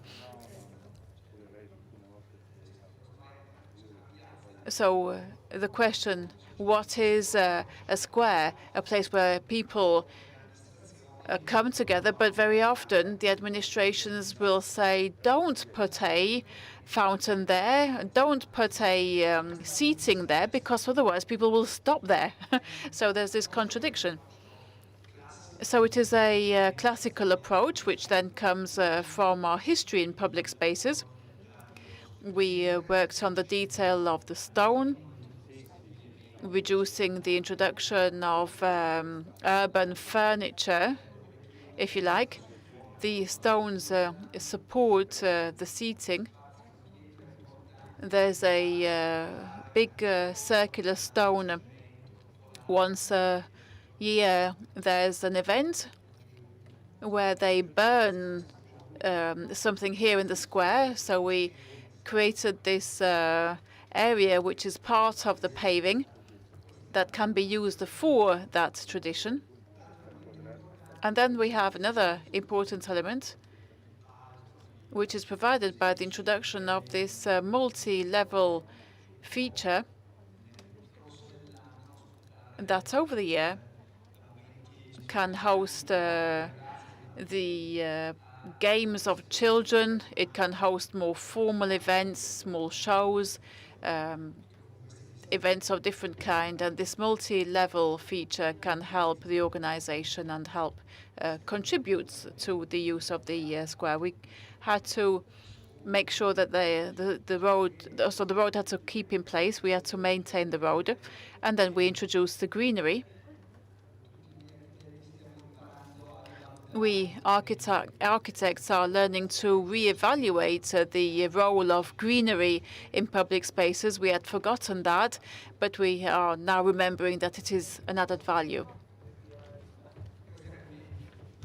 These are some images of the detail. As you can see, we worked with this grey stone, which is entwined with some darker elements. And then we have these elements which are neither seats or benches, nor are they to be used for games. They can be used for anything, really. It is just a suggestion. And then we have the scenery which is provided, this backdrop which is provided by the greenery, by the shrubs that change color in time.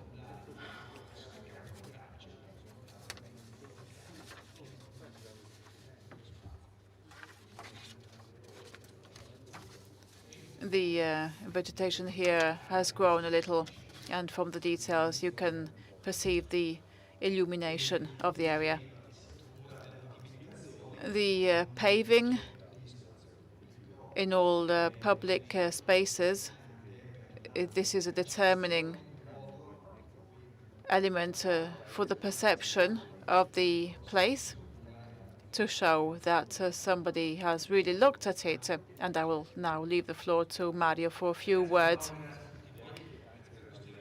Thank you for this invitation. Thank you for this award, which allows me to come back to my city. I would never have imagined to come back here to be awarded.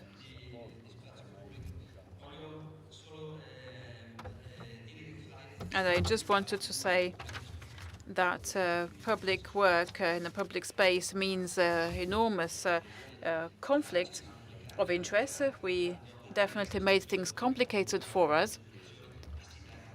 When we won the tender, we then started to convince the administration to give us these extra spaces.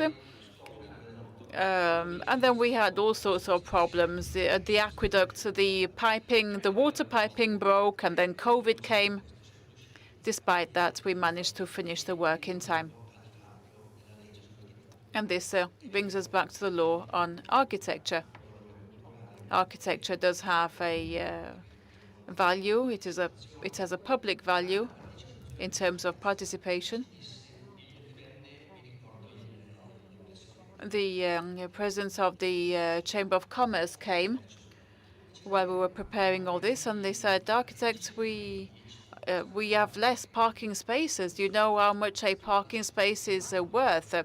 It's worth 50,000 euros a year. So you are making me lose 50,000 euros a year." And I said, "I think that the square will be so beautiful that the few remaining spaces will be worth a lot more." So the Upper House became a touristic venue. It is the blend of culture, sustainability, democracy, value, and also beauty and wealth. And that is clear. It must be clear that we also bring wealth in addition to beauty. Thank you.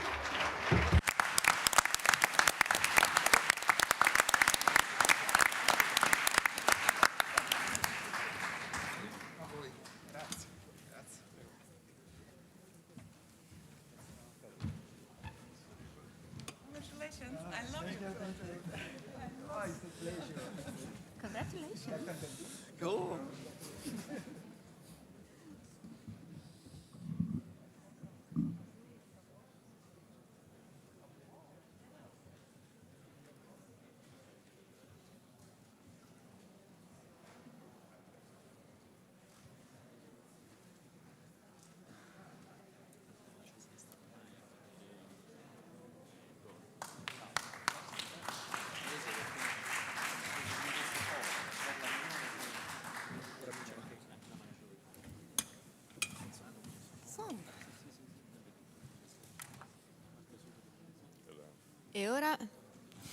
And now we have the awarding of the prize for the Young Talent of the Italian Architecture 2021.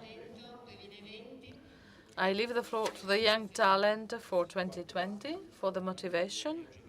The award goes to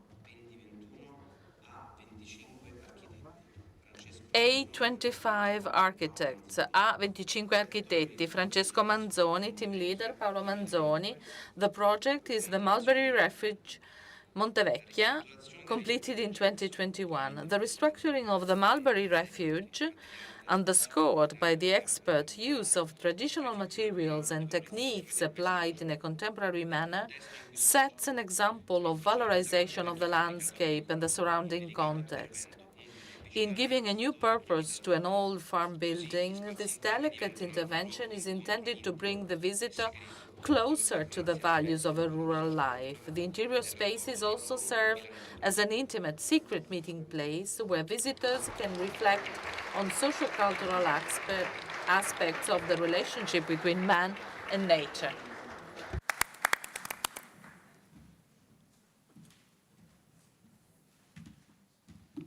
Grazie mille a tutti. Thank you.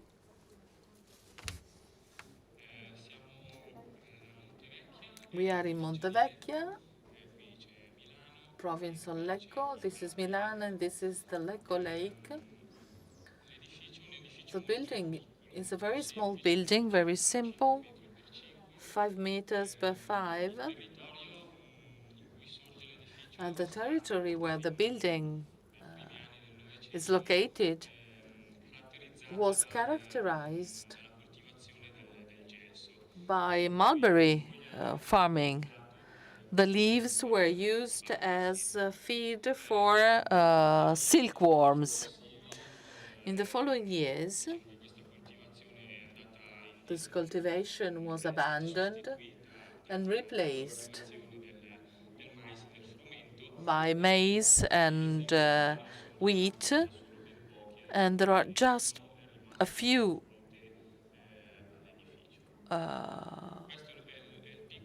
samples of this type of trees.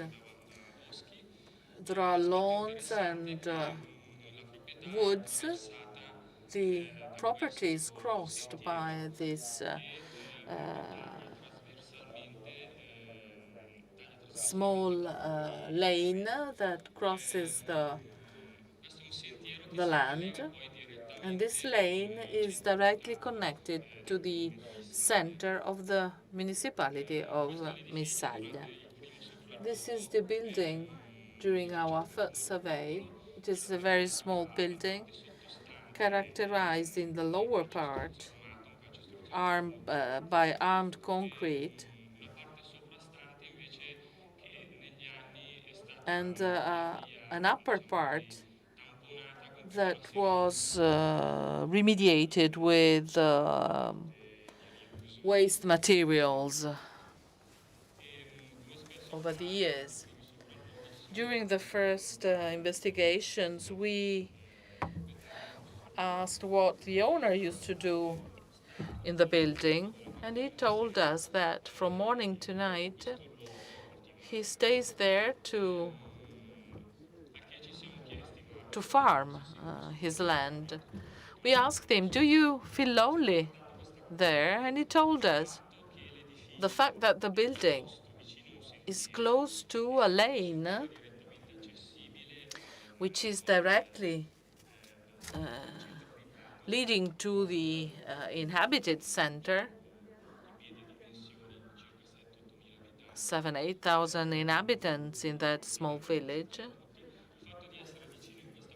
The fact that the building is close to this small center allows him to be visited by people passing by. So the peculiarity was that Mr. Benvenuto, the owner,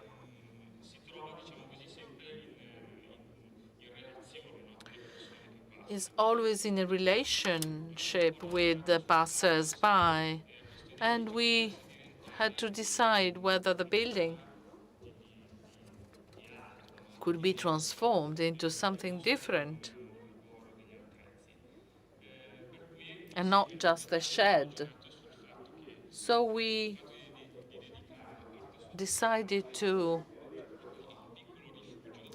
transform the lower part of the building into a small shelter, as if the lane could be deviated to pass into the building.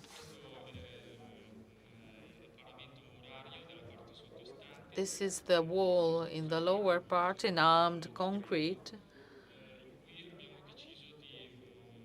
rough. We almost did nothing on it. We left as it was. We left it as it was, but we only transformed the upper part of the building that had been partly restored with wood and other materials. This is a lateral view with the upper part and the lane passing by. We removed the upper part of the building, exposed the main structure in armored concrete, and we then filled in the open spaces with the surface to connect the existing pillars with bricks and then we put a roof on it. On the ground floor, we varnished the entrance door and replaced the handle. The walls reinterpreted the typical walls of that area, of that rural area. There was no need for a hay shed to be rebuilt.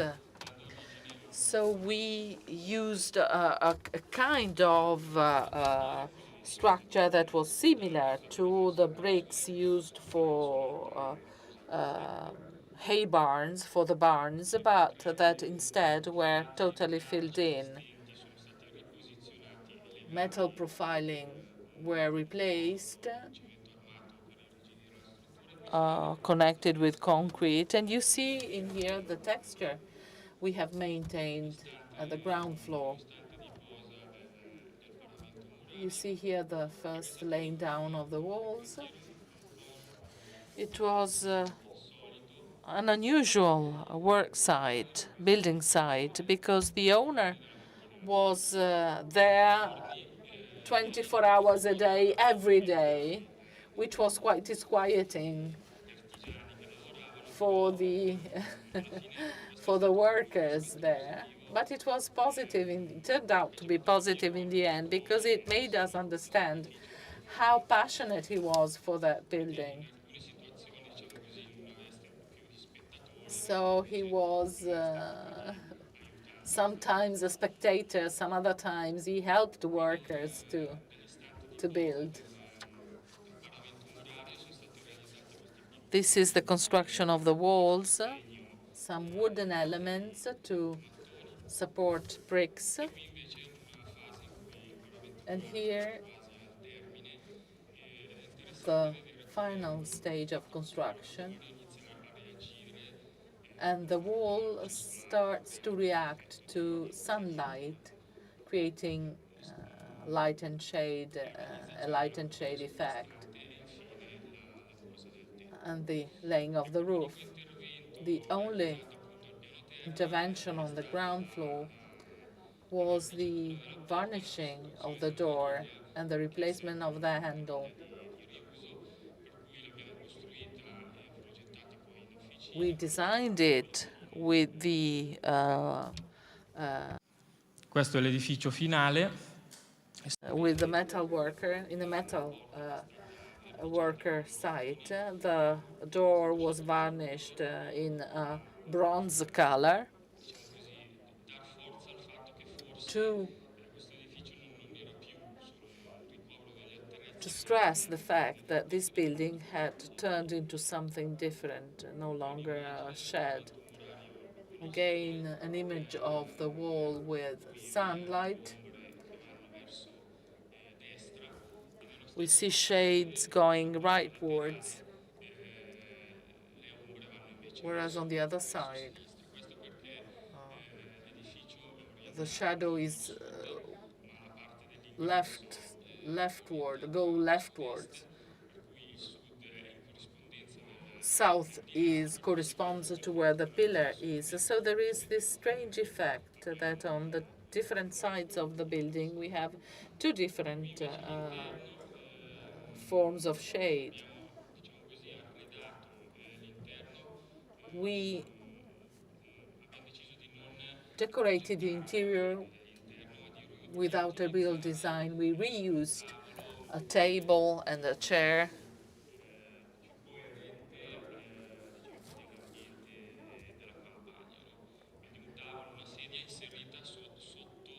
A table and a chair in front of the only existing window in the ground floor. Again, the texture of the wall. And here instead you see the building with totally different weather. Is perfectly inserted in the surrounding landscape. In Brianza, for many months, we have fog. And you see that the color of the building is perfectly integrating in the surrounding landscape. And the walls in the upper part create a dialogue and perfectly coexist with the lower part that was built 70 years before. The hall in the upper part of the building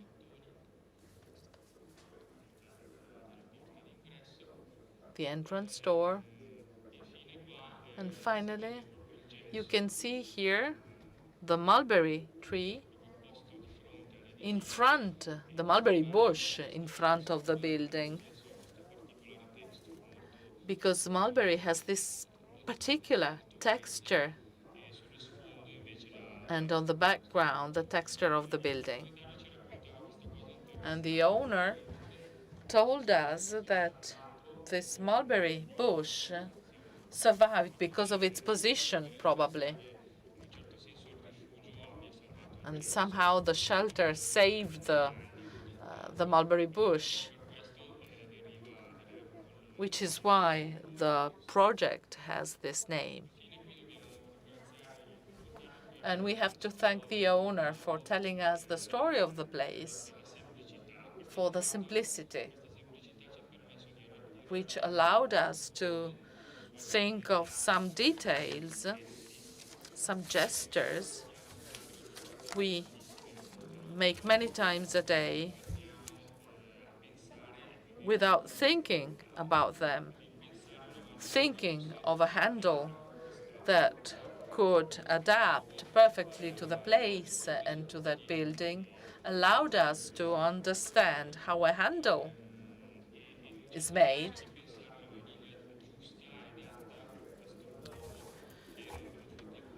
Developing the right handle for that place, a place that had become something different, more secret, and full of the history of the owner. Thank you.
Okay.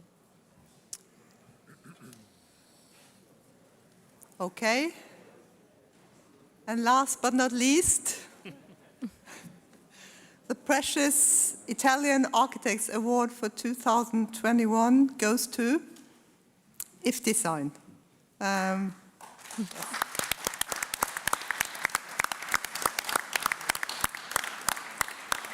Represented by Franco Tagliabue Volonté, pardon my Italian, and Ida Savina Luisa Origi for the project Laboratori e Centro Socio-Educativo, Erba Seu.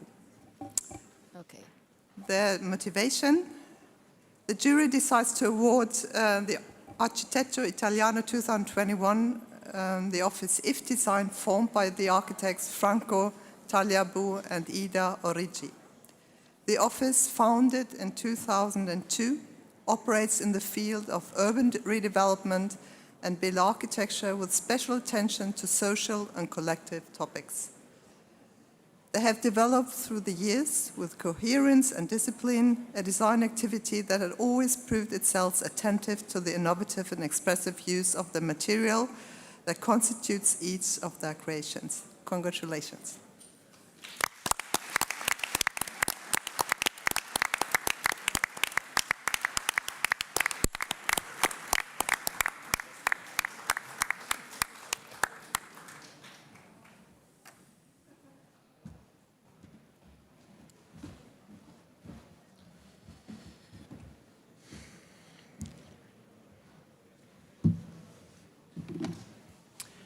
Bene, grazie molte. Thank you very much. It's a difficult task to summarize in just a few minutes the history, the story of our studio that we opened approximately 20 years ago. Over the last 20 years, we've faced numerous projects and different functions. So we've done all those things that an architect's studio does, so I won't go into the individual projects, but I will just very briefly show you some residential projects, some public spaces, competitions that we took part in, which have been one of the most important activities. They have sometimes led us to be assigned some jobs, and then from time to time, this has enabled us to face up to very interesting and unusual topics. These are some of the competitions that we were awarded for or that we won. Very briefly, a few projects that have a common denominator, which represents the character of our studio. We like working on collective buildings, community buildings. We worked in Expo 2015, the theatre school you see that's above, and the two buildings that were presented before by Ida and myself. And just a step back to tell you about the context of these two buildings. As we said earlier, they are part of a master plan that we started building 20 years ago of this association, the characteristic of which is that it does not have any financial resources, which is apparently negative. The positive side of this is that integration is considered in a very particular way, as they consider that disability in general and a situation of difficulty should not be seen as something that is a hindrance, but on the contrary, something that allows a different standpoint. As a result, these difficulties, which become a positive factor, has shaped our attitude in designing this building. 80% of its spaces are used by collateral events that finance all its activities. That is the support of disabled people.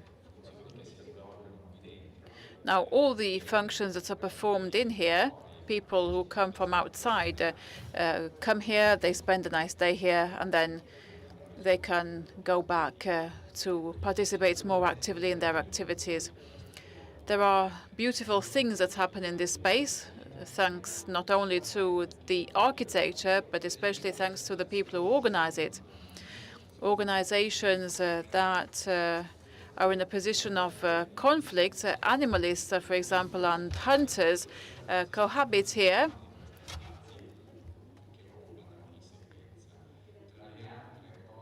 Occupying contiguous areas. in the building. Now, because of the difficulties that I just mentioned associated to the organizational skills that we find there has become an enormous civic center. It hosts communities of immigrants that otherwise would not find space elsewhere. And beautiful things happen there. As I said, people might decide to spend the most important day of their life in these spaces, which host people who are disabled. Here we have celebrated 5 weddings, 1 funeral, and many other religious ceremonies. This way of integrating activities has also been the idea that underlies our architectural idea, the idea that spaces are part one of each other. So there isn't a single space for a single function. And this feeds the idea of integration. I think that by imagining spaces that are not quite right, but not perfectly right, and this enables them to become versatile and allow a lot of different activities to be performed there. It's as if we wanted to think of space as something that doesn't have a specific or determined will. This is a small theatre school in Milan, in the Isola Quarter. The request was for us to create this theatre space. We converted it, and we convinced the client to turn it into a venue for events. So not quite correct for the theatre purpose, but it's enabled a lot of different events to be performed here. This is an image of the master plan, the full master plan. We haven't finished all the spaces. The areas have to be versatile. The restaurant is also the venue for parties, for masses, for, really a lot of different events. We have this wooden structure that can be opened up or closed, and this enables us to host every week 30 to 40 dance courses. And then the last 2 buildings, which are those that we showed you here today, the front and the back of the workshops and the social educational center. This investment in difficulty, transforming something that is negative into something positive,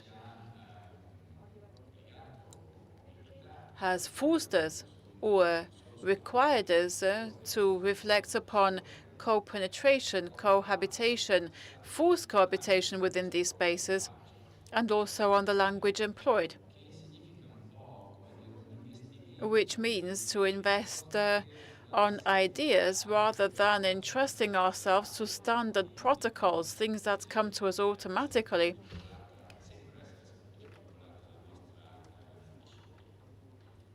That seems to increasingly characterize our discipline. And I think that that is what is the point of strength of these projects.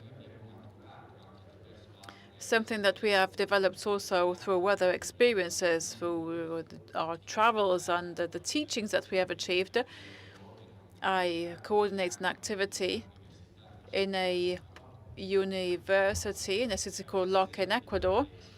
These are activities that are under the umbrella project Rural Urban, the aim of which is to bring the academy into these informal contexts that are very critical for several reasons. And it has a dual effect. On the one hand, it enables us to bring the quality of architecture into a difficult context and fragile context. On the other hand, it enables us to show our students what this context is, and to teach them that they will have a role of social responsibility by performing their profession. These are some images of the mapping of the area, the discussions that we had with the inhabitants, leading us to the cement model that outlines the strategy, which is made up of small spaces, of small public spaces. It's an informal neighborhood, which is which does not have even the most basic amenities, running water, sewage, and most of the people don't have rights of property over these spaces. In one of these workshops, we produced 10 projects for small public spaces, the aim of which was for them to be built by the students, as you can see in the photographs. In this, we were helped by children with rather big problems in the neighborhood. Unfortunately, the program was frozen due to the pandemic, and hopefully we will be able to resume it as soon as possible. Amongst the other many activities that we are trying to start up with other people, architects and professors, is the founding of a magazine on decolonization. This is the number 0 edition that we are working on. And then last but not least, I would like to present one of the projects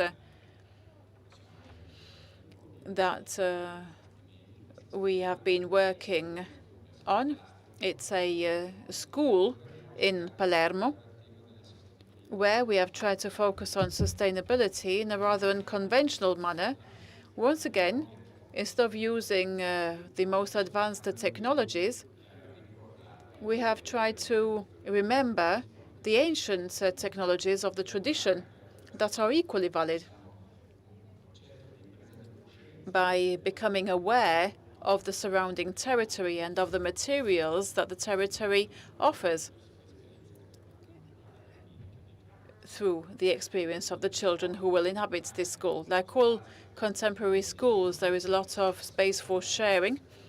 It opens up to the community. It is also a civic center, and lots of activities are hosted here. This is an image of the two courts of the elementary and the lower secondary school. We can see the cladding used, where we really enhance the importance of educating the children who will understand the theme of recovering resources. We are also working on using pressed soil, raw soil, which is an experience that we gained. It is something that we learned of during our travels. We think it's very important to understand different cultures and to understand the living traditions and construction traditions. This is the village of Saraguro in the Andes. Everything is built in raw earth. We met the inhabitants, and they explained how they use these spaces, which are shared even if they are very small. We were so pleased to see the love towards this space. The image on your right, I think it's your right, and with that larger image shows that it's a beautiful space, a sitting room where all sorts of things can take place, where there's the intention of making this space beautiful by using foliage, the foliage of the local vegetation. This technique of raw earth has been used not only for the perimeter walls, but also for the internal walls that divide the different classrooms. using and exploiting the body temperatures of the 25 children who live in these classrooms every day.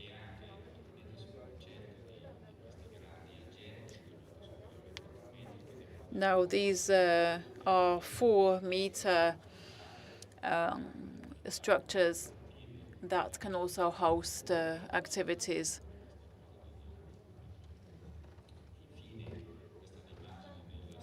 This is the last image of the infant school, which is a protective environment. This is the shared space. It extends outwards, and then we have these plants that give it the shade it needs. And concluding, I would like to show you this image, which is very important. We have produced more than 500 executive plans. They were given to the municipality of Palermo with the details of the execution. It's an idea that we very much enjoyed. We don't want to lose control of what we do. We want to use traditional methods.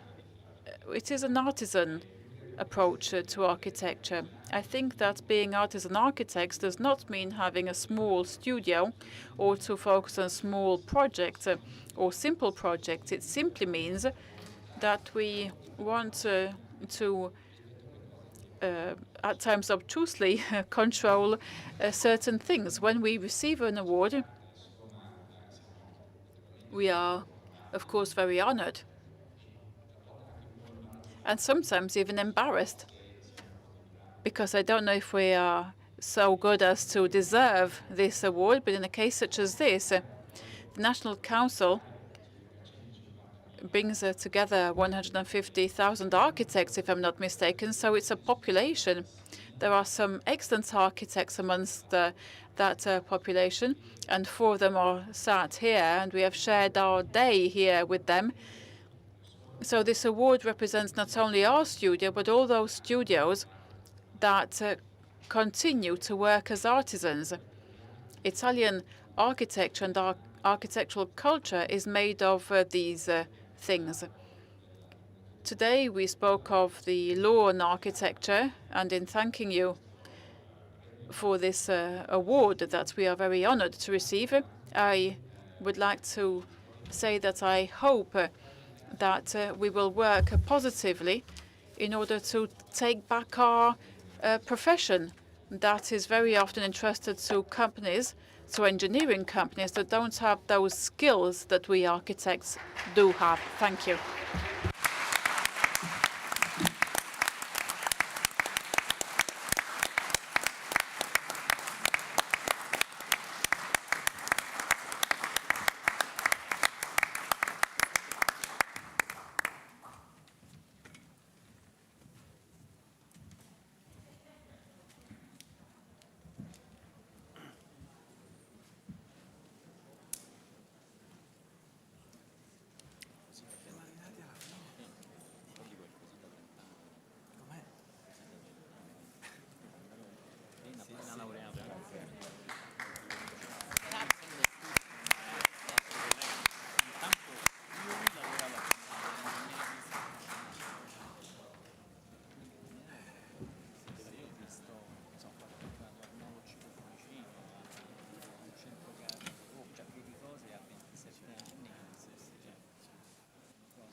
Innanzitutto voglio ringraziare.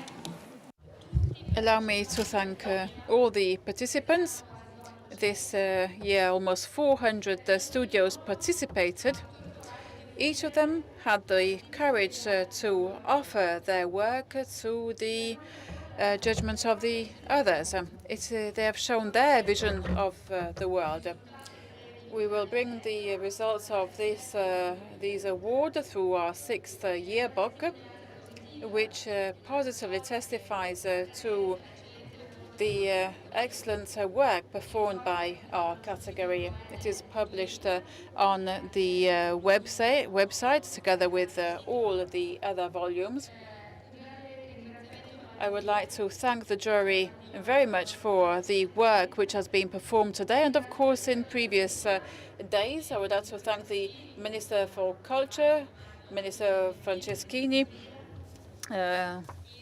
all those who spoke here today, and especially thank you to Roberto Cicuto, the president of the Biennale, the management, the staff of the Biennale. I would also like to thank the Association of Venice, starting from its president Roberto Beraldo, for the great work that it has done in supporting us. Their work has been very important.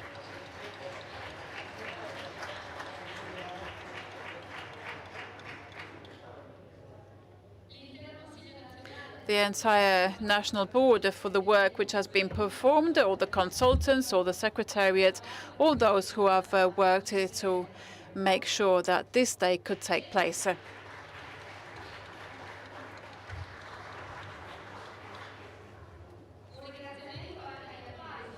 Thank you also to the advisors, Gibello, Zucchini, Roberto Bosi, and then, of course, a thank you to Target 2, who is our sponsor. And I would like to thank you that now we will move on to a social moment at the Misericordio. There will be an aperitif with music, a party, which means to share something together, and in this case, in the beautiful space of the Misericordia.